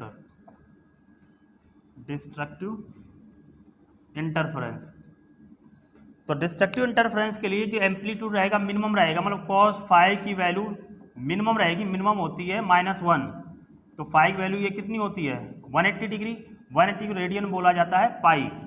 तो यहाँ हम देखेंगे ये वैल्यू रहेगी या तो पाई होगी, या कितना रहेगा 3 पाई, या कितना रहेगा 5 पाई एंड सो ऑन। मतलब ये ऑड मल्टीपल होगा, ऑड मल्टीपल बनाना चाहते हैं तो 2n-1 इंटू क्या हो जाएगा पाई। यहाँ पर जो n की वैल्यू होगी वो 0 से ना स्टार्ट होगी, 1 से स्टार्ट होगी, 1, 2, 3, 4 एंड सो ऑन। जैसे 1 रखा तो 2 - 1 कितना आ गया पाई, 2 रखा 2 to 4 - 1 कितना आ गया 3 पाई, 3 रखा तो 5 पाई, एंड सो ऑन रहेगा जा करके। तो ये डिस्ट्रक्टिव इंटरफेरेंस के लिए क्या हो गया, फेज डिफरेंस हो गया। डिस्ट्रक्टिव इंटरफेरेंस के लिए, डिस्ट्रक्टिव इंटरफेरेंस के लिए फेज डिफरेंस आया जा करके ये। अब डिस्ट्रक्टिव इंटरफेरेंस के लिए पाथ डिफरेंस भी निकाल लेते हैं, इधर लिखते हैं डिस्ट्रक्टिव इंटरफेरेंस के लिए पाथ डिफरेंस। डिस्ट्रक्टिव इंटरफेरेंस के लिए पाथ डिफरेंस मतलब डेल्टा एक्स। तो अभी हम लोगों ने पढ़ा था कि फेज डिफरेंस और पाथ डिफरेंस के बीच का रिलेशन क्या होता था। तो phi is equal to 2 pi lambda into क्या रहेगा डेल्टा एक्स। यहाँ पर वैल्यू रखी हम लोगों ने 2n - 1 इंटू पाई बराबर 2 पाई लैम्डा इंटू क्या रहेगा डेल्टा एक्स। तो पाई से पाई को काट देते हैं तो देखो delta x is equal to ये आ जा रहा है 2n - 1 लैम्डा बाई 2। तो वही n की वैल्यू जो रहेगी जा करके वो कहाँ रहेगी 1 2 3 एंड सो ऑन। तो इसको बॉक्स में बंद कर लेंगे, ये पता चल जाएगा। अब यहाँ पर देखो जो पाथ डिफरेंस आया delta x is equal to ये कितना आ रहा है, n की वैल्यू 1 रखी तो आ गया लैम्डा बाई 2, 2 रखेंगे तो कितना आएगा 3 लैम्डा बाई 2, फिर आएगा ये 5 lambda by 2 and so on. ठीक, odd multiple of lambda by 2 और कंस्ट्रक्टिव रहता था even multiple of lambda by 2, lambda by 2, 2 lambda by 2, 4 lambda by 2, 6 lambda by 2 and so on. तो वही कंडीशन है, अगर वेव ऑप्टिक्स में अगर आपने पढ़ा है तो यहाँ पर कोई अलग से पढ़ने की जरूरत नहीं है, बड़ा आसान हो जाता है फिर चीज़ें, सिर्फ डायरेक्ट हम न्यूमेरिकल को समझ सकते हैं। लेकिन थोड़ा रिफ्रेशमेंट के लिए हमने आपको बता दिया कि वहाँ पर क्या कंडीशंस रहती थी। जैसे न्यूमेरिकल वहाँ रहते थे फेज डिफरेंस दिया रहेगा तो आपके रिजल्टेंट एम्पलीट्यूड पूछ देगा, रिजल्टेंट इंटेंसिटी पूछेगा, या जो भी कंडीशन रहती थी सिमिलर कंडीशन वैसी रहेंगी। तो हम फिर से आपको ऊपर हम वर्डन नहीं डाल रहे हैं, जैसा आप वहाँ पढ़ेंगे उसी तरह न्यूमेरिकल यहाँ पर रहेंगे, ये आपको रिकॉल करा दे रहे हैं। ठीक है, अब उससे हट के जो न्यूमेरिकल रहते हैं वो हम समझते हैं, जो साउंड पे बेसिस क्वेश्चन है उनको समझते हैं कैसे आएंगे इसमें। ठीक है, जो वेव ऑप्टिक्स जैसे रहेंगे वो तो आप कर ही लेंगे। ठीक है, ये उम्मीद हम करते हैं कि जैसा आप पहले अगर पढ़ रहे होंगे तो आप कर लेंगे। ठीक है, तो इतना कोई कठिन काम नहीं है। कई बार ऐसा होता है कि अपने ऊपर जिम्मेदारी डालो फिर लगता है कि पता नहीं यार होगा कि नहीं होगा, लेकिन इसके पहले आपने जब सॉल्व किया है तो अब भी यह सॉल्व कर लेंगे। बस कुछ नहीं होगा, वहाँ लाइट की जगह साउंड लिखा होगा या सिंपल वेव लिखा होगा और कुछ नहीं रहेगा। ठीक है, तो अब इस पे जैसे जो डिफरेंट टाइप के क्वेश्चन आएंगे मतलब उससे हट के ऑप्टिक्स से उनको समझते हैं। ठीक है, क्या है, मान लीजिए जैसे मान लीजिए ये कोई ऑब्स्टेकल है। ठीक है,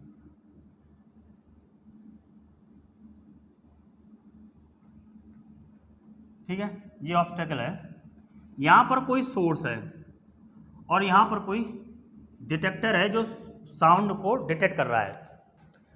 ठीक है, ये दे रखा है, कह हमसे ये रहा है कि यहाँ पर जब साउंड को प्रोड्यूस किया गया तो जो डिटेक्टर है वो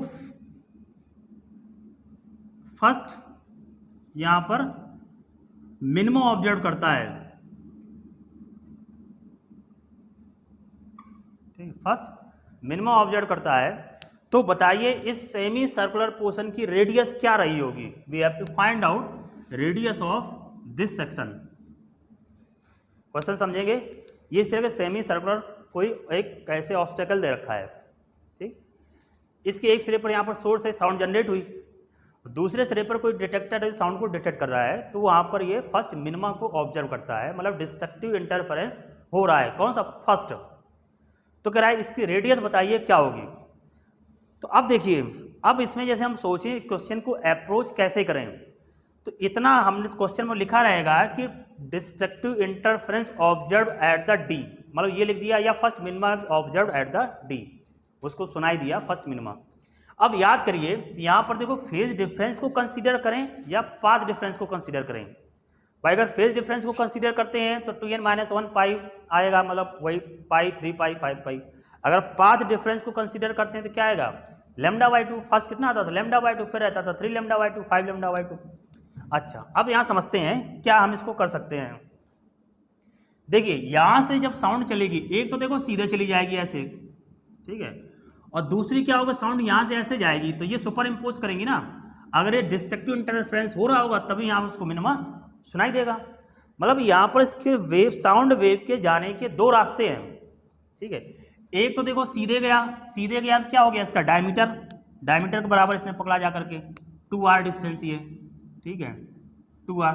दूसरा ये सेमी सर्कल चला जा करके, सेमी सर्कल चला मतलब सेमी सर्कल का सरकमफ्रेंस कितना होता है पाई आर। तो इनका हम क्या लगाएंगे पाथ डिफरेंस, और पाथ डिफरेंस को किसके बराबर कर देंगे डिस्ट्रक्टिव इंटरफेरेंस के। तो यहां हम पाएंगे डिस्ट्रक्टिव इंटरफेरेंस के लिए delta x is equal to जो आएगा वो कितना आएगा लेमडा बाई 2, और जो पाथ डिफरेंस आएगा उसको हम सॉल्व कर लेंगे, ये रहेगा pi r minus 2r is equal to lambda by 2, ठीक है। अब यहां पर जो वेवलेंथ फर्स्ट मिनिमम ऑब्जर्व हुई थी तो वो सपोज करिए दे रखा है 20 सेंटीमीटर की, जो भी कंडीशन है वो 20 सेंटीमीटर की दे रखी है, रेडियस पता करनी है हमें। तो बस इसको सिंप्लीफाई करेंगे हम लोग, सिंप्लीफाई के लिए वेवलेंथ दे रखी 20 सेंटीमीटर, तो पाई की वैल्यू कितनी, आर को कॉमन ले लेते हैं, आर को कॉमन लिया तो ये बचा जाकर के pi minus 2 is equal to ये आ जाएगा 20/2 मतलब 10 हो जाएगा। तो आर ऑफ पाई की वैल्यू होती है 3.14 माइनस 2 इज इक्वल टू कितना आ गया 10, तो आर इज इक्वल टू ये आया 1.14 इज इक्वल टू 10, तो R is equal to 10 upon 1.14, 1.14 आया, इसे पॉइंट हटाएंगे तो ऊपर आएगा देखो कितना 1000/114, इसे सॉल्व कर लेंगे जो भी वैल्यू आ जाएगी वो आंसर हो जाएगा अपना, ठीक है। तो ये कंडीशन रह जाएगा। तो इसमें आपको बस इतना ध्यान रखना है कि ज़्यादातर जो क्वेश्चन पूछे इसी तरीके का इसी में इधर उधर कर दिया उन्होंने, कई बार रेडियस दे दी है तो वेवलेंथ पूछ दी गई है, वेवलेंथ दी गई तो वो रेडियस के कैलकुलेट करा दिया। यहाँ बता देगा भाई कंस्ट्रक्टिव इंटरफेरेंस हो रहा है या डिस्ट्रक्टिव इंटरफेरेंस हो रहा है। अगर कंस्ट्रक्टिव होगा तो हम क्या लगाएंगे एन लेमडा लगाएंगे, अगर डिस्ट्रक्टिव हो रहा है तो 2n-1 लेमडा बाई 2 लगाएंगे पाथ डिफरेंस का, ठीक है। तो हमारा पहले टाइप का क्वेश्चन हो गया। इसमें आपको मैक्सिमम क्वेश्चन जो हम कह रहे हैं वो इसी तरीके ही रहते हैं, आप जितने भी अभी तक आए हुए हैं उनकी हम कंडीशन बता रहे हैं, यही कंडीशन है, ठीक है। आगे देखते हैं नेक्स्ट इस पे क्वेश्चन कैसे बन सकता है, नेक्स्ट को समझते हैं, ठीक। एक तो ये कंडीशन हुई जा करके कि वो साउंड दूसरे सिरे पर जो सुनाई दे रही है वो ज़्यादा सुनाई दे रही है या कम सुनाई दे रही है, उसके बेसिस पर हमसे कैलकुलेट करा लेगा वेवलेंथ या उसकी रेडियस। दूसरा क्वेश्चन, अब दूसरा क्वेश्चन सेम है, मान लीजिए ये कोई बड़ा सा हॉल है, ठीक है, ज़्यादा इसमें बड़ा नहीं बनाएंगे, ये बड़ा सा हॉल है, यहाँ पर कोई आदमी खड़ा है, ठीक है, यहाँ पर ये सोर्स है, इनके बीच का जो गैप है ये दे रखा है 120 मीटर, ठीक है। अब ये कहता है कि जब यहाँ पर साउंड जनरेट की जाती है तो एक तो साउंड उसे डायरेक्ट सुनाई देती है, दूसरी साउंड क्या होती है उसके जस्ट मिडिल पोर्शन जो रूफ है वहाँ से टकराती, जस्ट मिडिल, और जस्ट मिडिल से वो जो रूफ है वो कितनी ऊंचाई पर उसने दे रखी है, ये ऊंचाई दे रखी है 25 मीटर, कि 25 मीटर से ये साउंड यहाँ पर टकराती है फिर उसको सुनाई देती है। तो यहाँ इस पर्सन को जो साउंड सुनाई दे रही है वो दो रास्ते सुनाई दे रही है, ठीक है, एक डायरेक्ट साउंड और दूसरी क्या है इसके मिडिल पोर्शन से 25 मीटर ऊंचाई पे टकरा करके सुनाई दे रही है, और जो इंटरफ्रेंस हो रहा है वो कंस्ट्रक्टिव इंटरफ्रेंस हो रहा है, ठीक है। कैसा हो रहा है, कंस्ट्रक्टिव इंटरफ्रेंस हो रहा है, कंस्ट्रक्टिव इंटरफ्रेंस, ठीक है। तो find out the wavelength heard by the person, तो जो उसको वेवलेंथ जिस वेवलेंथ की साउंड सुनाई देगी वो बताना हमें, ठीक है।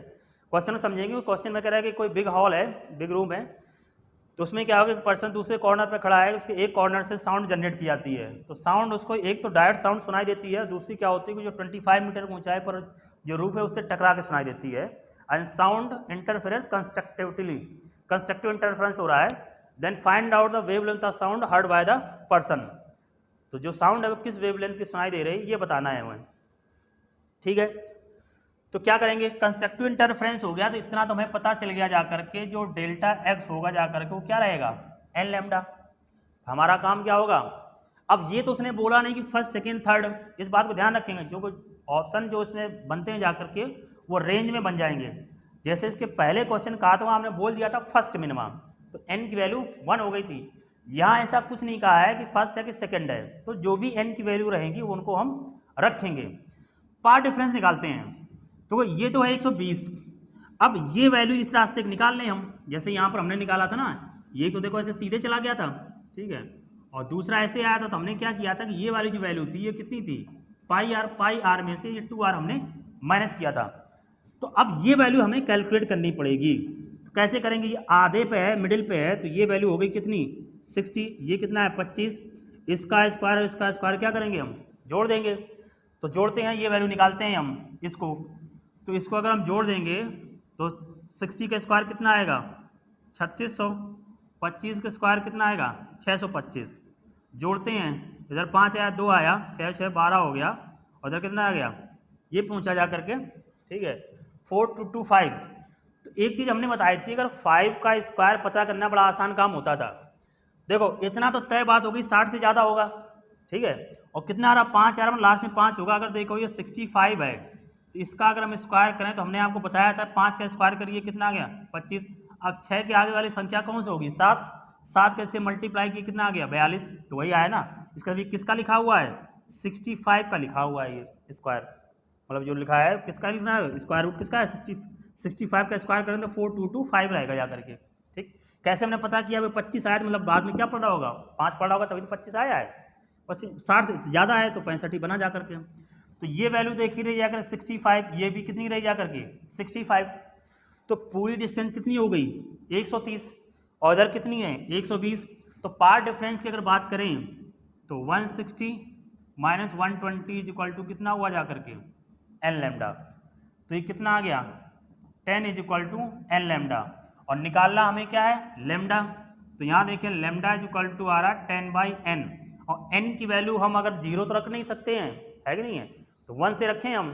अगर n की वैल्यू 1 रखें हम, n की वैल्यू 1 रखें तो लेमडा इज इक्वल टू आएगा 10, n इज इक्वल टू 2 रखें तो लेमडा वैल्यू 5, और n वैल्यू टू 3 रखेंगे तो लेमडा की वैल्यू कितनी आएगी 10/3। तो हमारा जो आंसर हो गया 10, 5, 10/3, 10/4 एंड सो ऑन, ये आंसर हो जाएगा। अब जिस रेंज में जैसा लिखा होगा वो हमारा आंसर सही हो जाएगा। ठीक है, बस सिंपल सी बात है, इसमें कुछ नहीं करना है। हमने क्या साउंड वाले चैप्टर में, इस वाले इंटरफेरेंस पैटर्न में मैक्सिमम जो क्वेश्चन हमें मिलेंगे वो किससे सॉल्व हो जाएंगे, पाथ डिफरेंस से। कंस्ट्रक्टिव इंटरफेरेंस के लिए n लेमडा है और डिस्ट्रक्टिव इंटरफेरेंस के लिए 2n-1 लेमडा/2 है। ठीक है, तो जो भी क्वेश्चन रहेंगे आप इसको इस तरीके से कर लेंगे, सॉल्व हो जाएंगे। ठीक है, तो ये बात होगी हमारी इंटरफेरेंस की। ठीक है, इंटरफेरेंस के आगे बढ़ते हैं। अब नेक्स्ट जो आता है वो आता है बीट्स। ठीक है, सुपरपोजिशन में पहला हमने क्या जाना बीट्स। इसमें हम लोगों ने इंटरफेरेंस में ये जाना था कि जो डायरेक्शन थी सेम थी, फ्रिक्वेंसी थी सेम थी, फेज डिफरेंस 0 या कांस्टेंट था। बस बीट्स में ये रहेगा, ठीक है, बीट्स में ये रहेगा कि जो वेव की फ्रिक्वेंसी होगी वो सेम नहीं होगी, नियर अबाउट सेम रहेगी। तो नियर अबाउट सेम क्या होगा, उनकी जो फ्रिक्वेंसी का डिफरेंस आएगा दैट इज कॉल्ड बीट्स।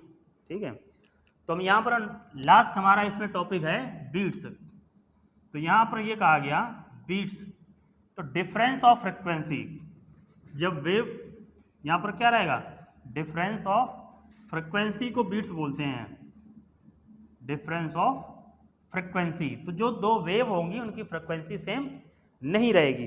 ठीक है, कैसे, कोई भी हम जैसे एक इक्वेशन बनाते हैं, जैसे मान लीजिए ये लिखी है y1 is equal to a1 sign, यहाँ पर रख दिया हमने ω1t माइनस के X, y2 is equal to a2 sine ω2t minus के एक्स प्लस 5।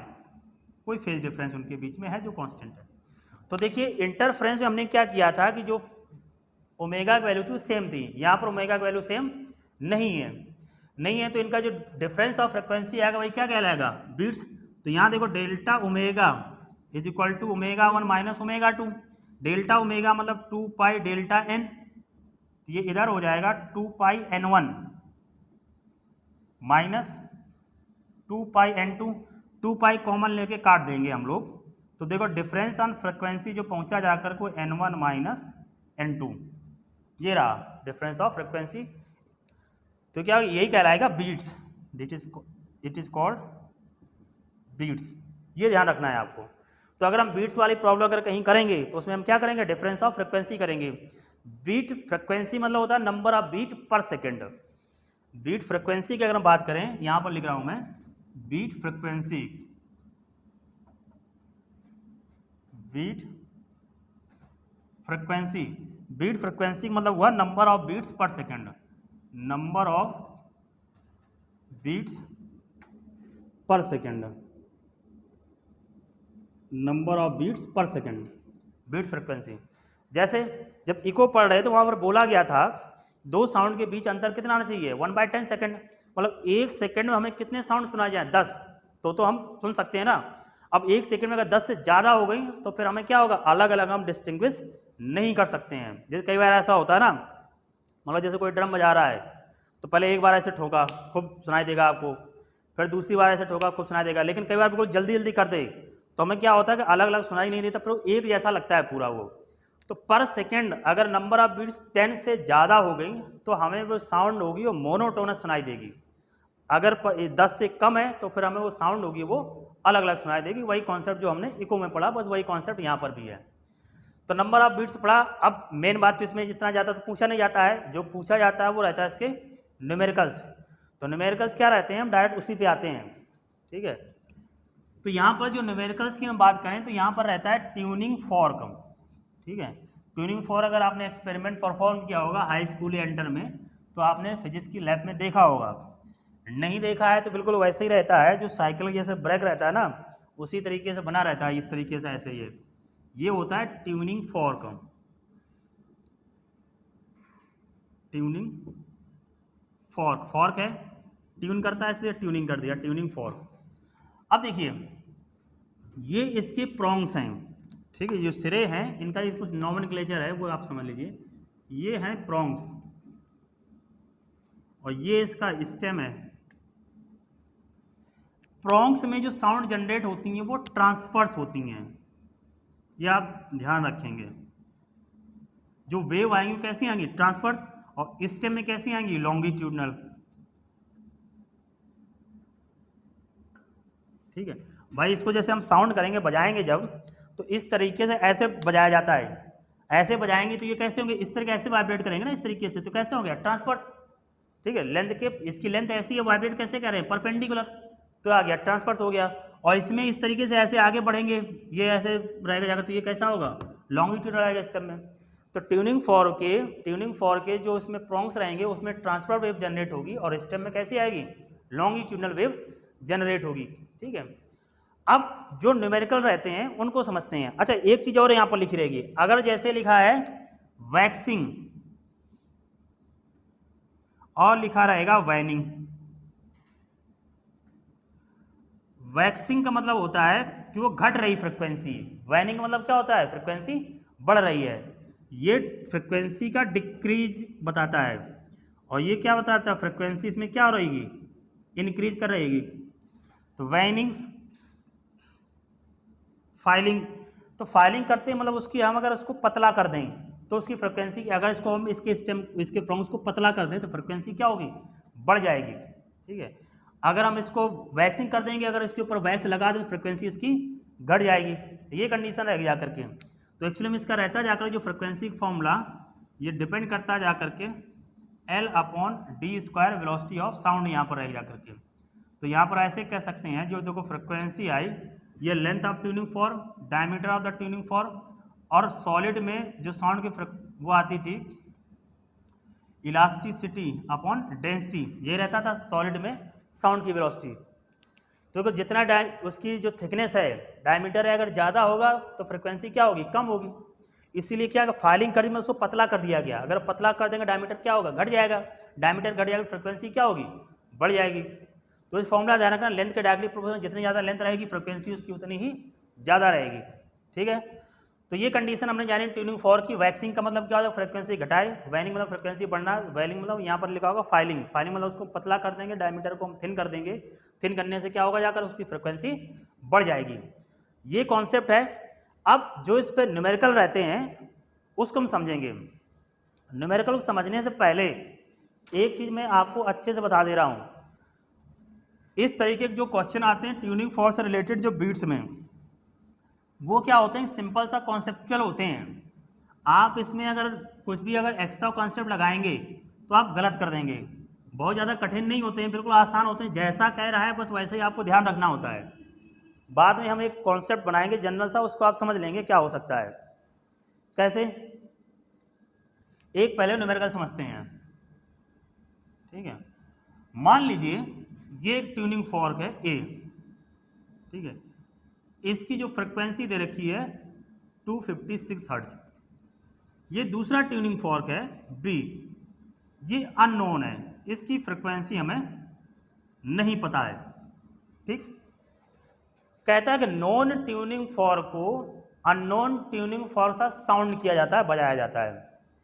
तो होता क्या है, इनके बीच जो बीट्स ऑब्जर्व हुई, सपोज करिए 5 बीट्स ऑब्जर्व हुई। कितनी ऑब्जर्व हुई? 5 बीट्स ऑब्जर्व हुई, ठीक है। अब ये कहता है फिर क्या किया गया कि अननोन ट्यूनिंग फॉर्क को, ठीक है, ये ध्यान रखना, अननोन ट्यूनिंग फॉर्क को वैक्सिंग किया गया, इस पर वैक्सिंग कर दी गई जाकर के, ठीक है, वैक्स लोड किया गया।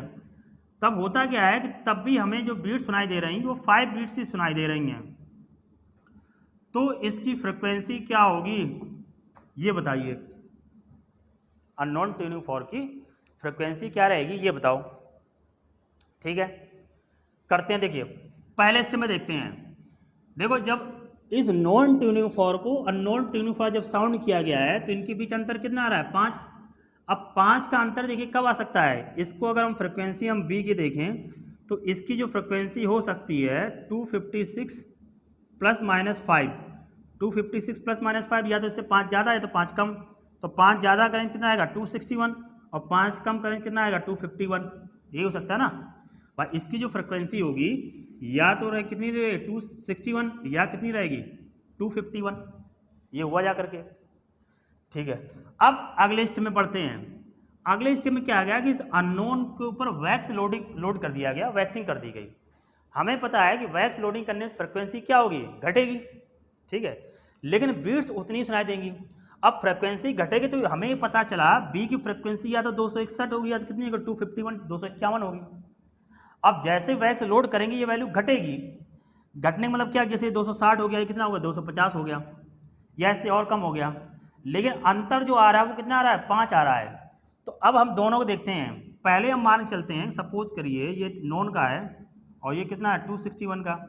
अब घट के सपोज ये 60 हो सकता है, 59 हो सकता है, 58 हो सकता है, 57 हो सकता है, कुछ भी हो सकता है, ऐसा तो है नहीं है। अब इसका अंतर देखिए, अगर हमने इसके साथ अंतर किया तो कितना आ रहा है 5, और इसके साथ अंतर किया कितना आ रहा है 6, इसके साथ अंतर किया तो कितना आ रहा है ये 4 आ रहा है, इसके साथ कितना आ रहा है 3, इसके साथ कितना आ रहा है 2। इसका मतलब ये तो फिर नहीं हो सकता है भाई। अगर मान लीजिए भाई किसी भी सूरत में देखो इसकी 261 तो नहीं रहेगी ना, जैसे हम वैक्स लगा देंगे फ्रिक्वेंसी क्या होगी, घट जाएगी। घट जाने मतलब कितनी होगी 60, तो अंतर कितना है 4, जबकि क्या कितना आ रहा है 5 आ रहा है। इसका मतलब हमारा ये आंसर नहीं हो सकता है, ठीक है ना भाई। घट के आनी चाहिए, घट के आ जाएगी 260 होगा, अंतर कितना आएगा 4, तो 5 तो कहीं आ ही नहीं रहा है कि नहीं। अच्छा, बहुत ज़्यादा और घटाएंगे जाकर के तब फिर वो कहीं आने लगेगा। सपोज कि जब पहले दोनों हम देख लेते हैं क्या हो सकता है कि हम पहले कंपेयर कर लेते हैं, हम फाइनल नहीं करते हैं। ये 56 जीरो हो गया, फिर कितना रहा 55 कितना एक आया, फिर ऐसे बढ़ते बढ़ते मान लीजिए सपोज करिए 50 हो गया जाकर, या 49 हो गया। 49 कितना आ जाएगा 5 आ जाएगा, 49 जितना भी पहुँचेगा जाकर के। अब यहाँ देखते हैं नेक्स्ट में हमने कितना हो सकता है 251 है। तो अगर मान लीजिए 251 है, यहाँ पर लिख रहा हूँ मैं, अब घट के कितना हो गया 50, ठीक है 50 हो गया, तो अंतर देखिए कितना आ गया 6, फिर कितना आ गया 49, अंतर कितना आ गया 7। तो ये तो बढ़ता चला जा रहा है, तो यहाँ भी नहीं आ रहा, यहाँ तो कहीं भी आने के चांसेस नहीं है। तो यहाँ मैं देखा अगर मान लीजिए 251 पर वैक्स लगाया तो घट के कितने 250, तो अंतर कितना आया 6 का। तो अब हमें ये चेक करना है कि 5 फ्रिक्वेंसी कहाँ आ सकती है, इस वाली रो में आ सकती है कि ये यहाँ पर आ सकती है। अगर इसमें हम देख रहे हैं देखो 48, तो कितना और घट जाएगा कितना का 8, तो यहाँ तो कहीं 5 नहीं आ सकता ना। लेकिन अगर इसमें हम चेक करें, तो जैसे मान लो ये पहुँचा अगर घटते घटते देखो 256 पहुँचा तो कितना आ गया 0, 55 आया कितना आ गया 1, फिर 44 में आ गया 2, 53 में कितना आ जाएगा 3, 54 में कितना आ जाएगा मतलब 52 में कितना आ जाएगा 4, और 51 में कितना आ जाएगा 5, ये तो होगा। मतलब अगर हम हायर वाली वैल्यू मान रहे हैं तब तो 5 आ जा रहा है, अगर लोअर वाली वैल्यू मान रहे हैं तो कहीं भी 5 नहीं आ रहा है। एक बार इसे समझिए। अभी दोबारा हम फिर एक क्वेश्चन देखते हैं। अभी जैसे ये कहा गया कि भाई एक अननोन ट्यूनिंग फॉर्क को नॉन ट्यूनिंग फॉर्क से साउंड किया गया, उनके बीच जो बीट्स आई वो 5 आई। इसके बाद क्या किया, अननोन ट्यूनिंग फॉर्क के ऊपर वैक्स लोड कर दिया गया, तो बीट्स कितनी आ रही है 5 ही आ रही हैं। तो बताइए इसकी अननोन ट्यूनिंग फॉर्क की फ्रिक्वेंसी क्या रहेगी। तो हमने ये जाना भाई इसकी जो फ्रिक्वेंसी उसकी या तो 251 होगी 261 होगी। जैसे वैक्स को लोड करेंगे इसकी वैल्यू क्या होगी, कम हो जाएगी। तो हमें वो वैल्यू देखनी है जिसमें अंतर कितना आ जाए 5 आ जाए। तो अंतर 5 हमने देखा कि जैसे 261 में अगर वैक्स लगाया घट के 60 हो गया, तो इसमें देखो 4 3 2 ऐसे घटते घटते अगर मान लीजिए पहुंच जाएगा कितने पे 251 पे, तो 251 अगर है तो अंतर कितना आ जाएगा 5। लेकिन वैल्यू कम वाली अगर मान रहे हैं तो कहीं पर भी अंतर 5 का नहीं आएगा। तो हमने क्या देखा, हमारा आंसर क्या हो जाएगा 261। तो इसका जो रहेगा जाकर के आंसर में वो कितना आ जाएगा 261 हर्ट्ज हो जाएगा। ठीक है, ये ध्यान रखेंगे 261 हर्ट्ज। ध्यान रखने मतलब ये नहीं यही क्वेश्चन आ रहा है। अब इसका उल्टा करते हैं हम। उल्टा करने का मतलब ये है कि हम क्या करते हैं, इधर बना रहा हूं, उम्मीद करता हूं दिख रहा होगा। अब इसमें क्या करते हैं कि हम नॉन को वैक्स लगाते हैं। ठीक है, ये है, इस पे वैक्सिंग करते हैं। तो अननोन की फ्रिक्वेंसी हमने कही या तो कितनी 261 होगी या तो कितनी होगी जाकर के 251। अब जब नॉन को वैक्सिंग की अंतर वही आ रहा, सपोज करिए 5। ठीक है, अंदर वही आया। अब देखिए जब इसको नॉन को वैक्सिंग करेंगे तो इसकी देखो फ्रिक्वेंसी क्या होगी, घटेगी 256 सपोज कर 2 या तो 55 होगी या कितना अगर 54 रहेगा या तो 53 रहेगा या 52 रहेगा 51 या तो 50 रहेगा एंड सो ऑन ऐसे रहेगा। अब पहले मानते 61, दो 61 के साथ अगर हम साउंड करेंगे तो अंतर कितना आया 6 का, यही हुआ ना। और इसके साथ अगर साउंड करेंगे कितना आएगा अंतर 7 का। अगर हम देखो हायर वैल्यू ले रहे हैं तो अंतर हमारा ज़्यादा का आ रहा है ना, इसलिए कहीं भी 5 नहीं आएगा। तो अगर हम लोअर वैल्यू लें 251 के लें, ठीक है, 251 के साथ माइनस किया कितना बच रहा है जाकर के 4, 54 साथ किया कितना बच रहा 3, 3 के साथ किया कितना 2, ये आ गया 0। इसके नीचे जब पहुँचेगा जाकर के 49 किया 2 आया, 48 किया 3 आ गया, 47 किया कितना आ गया 4। अगर ये 46 देखिए हो गया 246 को अंतर करें 251 के साथ कितना आ जाएगा 5। तो उस केस में हमारा आंसर क्या हो जाएगा लोअर वाला हो जाएगा। कंक्लूजन देखिए, बड़ा जैसे हाफाजट हो गया होगा, कंक्लूजन देखिए क्या रहता है। कंक्लूजन ये है कि अगर हम वैक्सिंग कर रहे हैं मतलब वैक्स लोड कर रहे हैं, अगर हम अननोन पे वैक्सिंग कर रहे हैं तो हमारा आंसर क्या रहेगा ज़्यादा वाला रहेगा। कंक्लूजन मतलब ये तो थंब रूल है, जैसे हमेशा लगा सकते हो।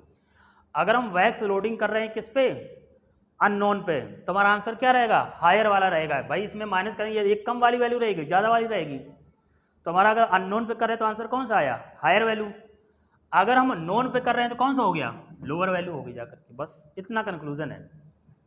तो अगर हम किस पे अगर वैक्स लोडिंग कर रहे हैं अननोन पे तो हमारा आंसर कौन सा होगा, जो वो फ्रिक्वेंसी रहेगी जो ज़्यादा वाली आएगी। ठीक है, अगर नोन पे कर रहे हैं तो कौन सा रहेगा कम वाली रहेगी जाकर के। इसका उल्टा होता है फाइलिंग के केस में, जब हम उसको पतला कर देते हैं।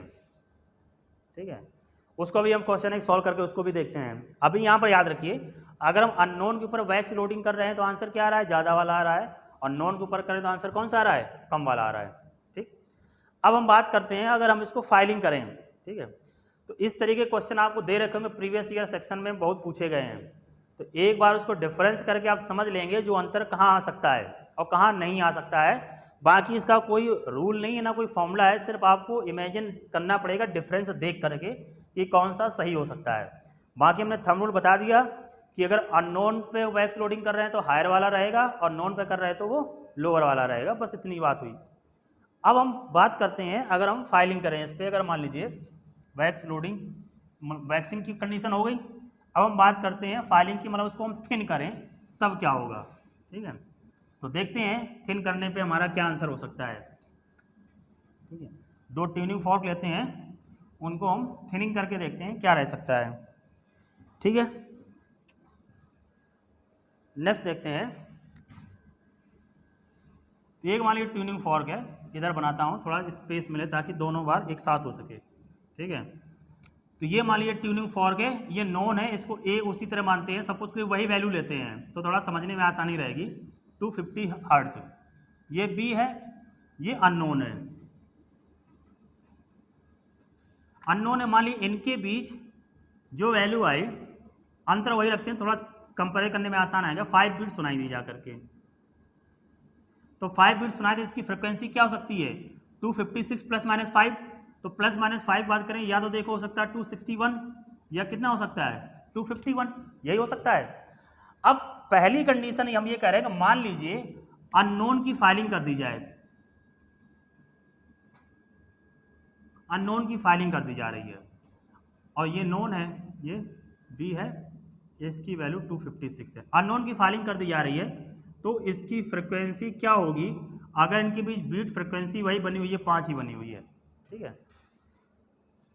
अब देखिए हमें पता चला भाई इसकी या तो 251 होगी या कितना रहेगा 261 होगा। फाइलिंग करने से क्या होगा फ्रिक्वेंसी बढ़ती है, तो हम करके देखते हैं। देखो यहाँ पर तो वही रखा हमने 256 एक बार इधर हम मानते हैं कितना इसकी वैल्यू 261 मानते हैं, मान लो बढ़ के कितना हो गया 262 और फिर बढ़ 263 हो गया, 64 हो गया, 65 हो गया, 66, 67, 68।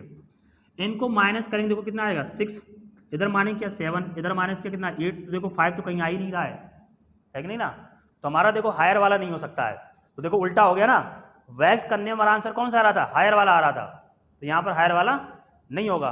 अब यहाँ समझते हैं, यहाँ समझते हो घटा मतलब 51 आया, ठीक है, तो इससे अगर बढ़ेगा कितना 52 हो जाएगा, 53 हो जाएगा, 54 हो जाएगा, 55 हो जाएगा, 56 हो जाएगा, 57, 58, 59, 60, 61 एंड सो ऑन, इस तरीके हो सकता है। देखो इनका अंतर अगर हमने किया तो कितना आ रहा 4, ये घटता जाएगा और कब तक घटा 56। इसके बाद अगर ये वैल्यू कितनी होगी जाकर के 256, जैसे मान लो 61 हुई जाकर के 67, 67 ऐसे पहुँची जाकर सपोज करिए कितना 261, तो इसमें आ जाएगा 5 का अंतर, है कि नहीं। मतलब अगर 251 को अगर मान रहे हैं तो फ्रिक्वेंसी बढ़ते बढ़ते बढ़ते इनका अंतर 5 आ सकता है। अगर 262 मान रहे हैं तो अंतर इनका कभी 5 से ज़्यादा ही आ रहा है, फिर 5 नहीं आएगा। तो अगर हम फाइलिंग कर रहे हैं तो हमारा आंसर देखिए कौन सा हो गया जाकर के कम वाला। फाइलिंग किस पे की हमने अननोन पे, तो देखो ये रूल बन गया कि अगर हम वैक्सिंग कर रहे हैं अननोन की तो आंसर हमारा कौन सा आया हायर डिजिट वाला, अगर हम फाइलिंग कर रहे हैं अननोन की तो आंसर कौन सा हमारा लोअर डिजिट वाला रहेगा जाकर के, ठीक। उल्टा होंगे दोनों भाई, एक में बढ़ रहा है एक में घट रहा है, जिसमें घट रहा है उसमें ज़्यादा वाला, जिसमें बढ़ रहा है उसमें कम वाला, ठीक।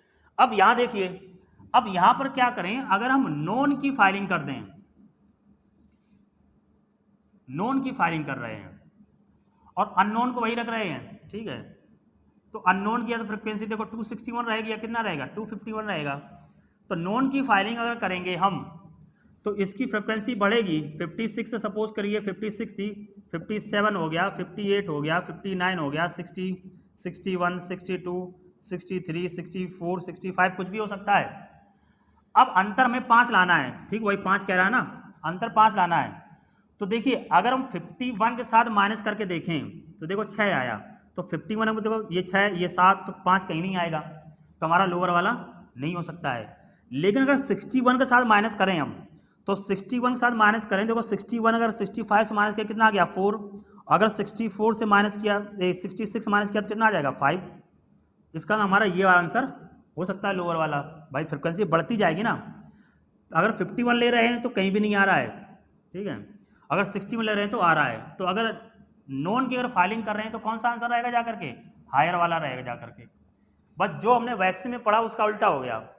फिर से मैं रिपीट कर दे रहा हूँ, अगर हम वैक्सिंग कर रहे हैं अननोन की आंसर कौन सा आया था हायर डिजिट वाला, फाइलिंग कर रहे हैं हम अननोन की आंसर कौन सा रहा लोअर डिजिट वाला, वैक्सिंग कर रहे थे नॉन की आंसर कौन सा रहा था लोअर डिजिट वाला, फाइलिंग कर रहे हैं नॉन के आंसर कौन सा रहा है हायर डिजिट वाला। बस इतना सा है, बाकी आप इसमें आप कितना भी परेशान रहो कुछ नहीं हो सकता है। सिंपल आपको बस ये देखना है कि हमारा किस रेंज में आंसर आ सकता है, बढ़ रहा है घट रहा है, उसमें आप सीरीज बना के थोड़ा इमेजिन कर लेंगे किस रेंज में आ सकता है, बस वही हमारा आंसर होगा जाकर के, ठीक है। तो पहले टाइप के क्वेश्चन हुए जाकर के हमारे ट्यूनिंग फॉर्क से रिलेटेड। लास्ट न्यूमेरिकल इसमें एक समझते हैं। लास्ट टाइप के न्यूमेरिकल इसमें ये रहते हैं कि कई ट्यूनिंग फॉर्क अरेंज कर देते हैं, n number of tuning fork arrange किए, ठीक है, उसमें से कह देगा लास्ट ट्यूनिंग फॉर्क, पहले ट्यूनिंग फॉर्क की फ्रिक्वेंसी इतने दे रखी है, तो बताइए पहले की फ्रिक्वेंसी क्या रही होगी, ठीक है। समझते हैं क्या मतलब है। क्वेश्चन ये है, ठीक है, कि मान लीजिए कई ट्यूनिंग फॉर्क ऐसे अरेंज कर दिए गए, n number of tuning fork arrange कर दिए गए, इनके बीच, ठीक है, का कोई डिफरेंस दिया होगा, जैसे मतलब ये है कि इनको जब जो पास वाले जो सक्सेसिव ट्यूनिंग फॉर्म है उनको जब साउंड किया जाता है कुछ ना कुछ डिफरेंस आएगा, फ्रिक्वेंसी सपोज डी आया, मतलब 5 बीट्स आ रही, 6 बीट्स आ रही, वो सब में कॉमन रहेंगी। और ये कह दिया सपोज कि ये पहले वाले का फ्रिक्वेंसी एफ है, तो लास्ट फ्रिक्वेंसी है वो उसकी ऑक्टेव हायर है, ये ध्यान रखिएगा। अगर ऑक्टेव लिखा है और लिखा है हायर, इसका मतलब है डबल। अगर लिखा है ऑक्टेव लोअर, इसका मतलब है हाफ, ठीक है, ये ध्यान रखेंगे, ठीक है। अब कुछ अंतर रहेगा तो कहेगा बताइए जितने में n number of tuning fork हैं ये, अब फ्रिक्वेंसी निकालनी रहेगी हमें। तो देखिए इसमें जो रहेगा फ्रिक्वेंसी एफ डैश लास्ट वाले की, ये रहेगा फर्स्ट, प्लस यहाँ रहेगा n minus 1 into D. D क्या है, नंबर ऑफ बीट्स डिफरेंस है। एफ क्या है, ये पहले ट्यूनिंग फॉर्क की फ्रिक्वेंसी है। एफ डैश क्या है, लास्ट वाले ट्यूनिंग फॉर्क की फ्रिक्वेंसी है।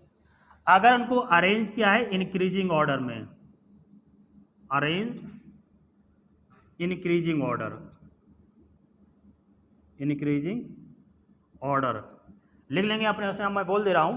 एफ डैश क्या है, लास्ट ट्यूनिंग फॉर्क की फ्रिक्वेंसी है। एफ किसकी है, फर्स्ट ट्यूनिंग फॉर्क की फ्रिक्वेंसी है। एन क्या है, total number of tuning fork हैं। डी क्या है, दो लगातार ट्यूनिंग फॉर्क की फ्रिक्वेंसी का डिफरेंस है, मतलब ये बीट्स है, ठीक है। एफ डैश क्या हुआ, लास्ट ट्यूनिंग फॉर्क की फ्रिक्वेंसी हुई। एफ किसका हुआ, पहले ट्यूनिंग फॉर्क फ्रिक्वेंसी हुई। N total number of tuning fork हुए। डी क्या है, दो लगातार ट्यूनिंग फॉर्क के बीच का जो फ्रिक्वेंसी का डिफरेंस है, मतलब नंबर ऑफ बीट्स है, इतना दे रखा है, ठीक है। अब इस पे समझते हैं हम, कोई न्यूमेरिकल देखते हैं, ठीक है। न्यूमेरिकल ये कहता है कि मान लीजिए, ठीक है, मानते ही हैं, उसने कहा कि 36 ट्यूनिंग फॉर्क हैं जिनको क्या किया गया है, इंक्रीजिंग ऑर्डर में अरेंज किया गया है। 36 थोड़ा ज़्यादा हो गए, ठीक है, ज़्यादा हो गए तो क्या करते हैं, कम कर लेते हैं, 18 कर देते हैं, वो आधे कर दें, कैलकुलेशन लेंदी हो जाएगी।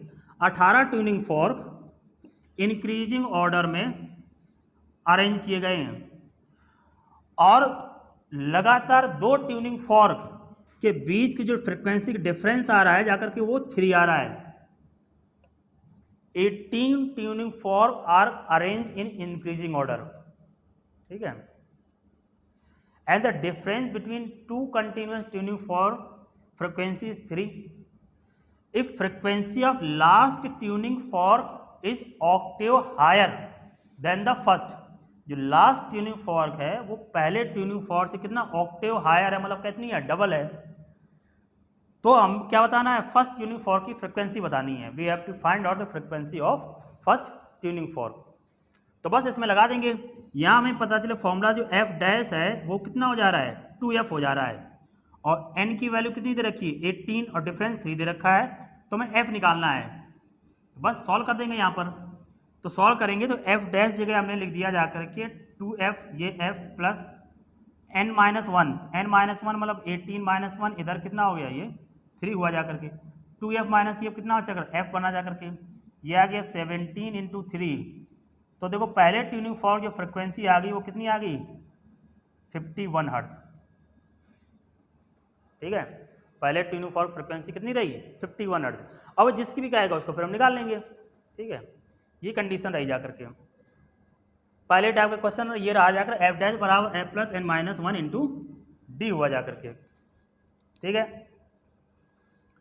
आगे देखते हैं, नेक्स्ट न्यूमेरिकल समझते हैं। नेक्स्ट न्यूमेरिकल ये हो जाता है कि मान लीजिए इन ट्यूनिंग फॉर्क को इंक्रीजिंग ऑर्डर ना करके डिक्रीजिंग ऑर्डर में अरेंज किया गया हो, ठीक है। तो नेक्स्ट क्वेश्चन समझते हैं, ठीक है, इसको यही लिखा रहने देते हैं यहाँ ऊपर करते हैं। नेक्स्ट न्यूमेरिकल है, सपोज करिए कह रहा 19 tuning fork arranged in decreasing order, arranged in decreasing order, arrange in decreasing order.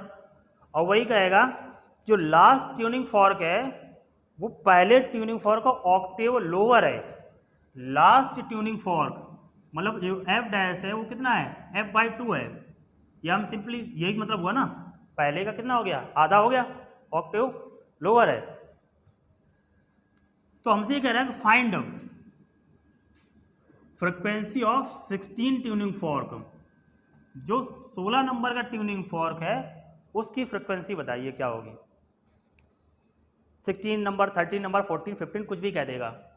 अब देखिए यहाँ पर डिक्रीजिंग ऑर्डर है, तो डिक्रीजिंग ऑर्डर यहाँ प्लस ये क्या लगा देंगे हम, माइनस साइन लगा देंगे, बस इतना अंतर रहेगा। तो यहाँ देखो सॉल्व करते हैं, F dash is equal to F minus, ये इधर आएगा n-1 इंटू डी।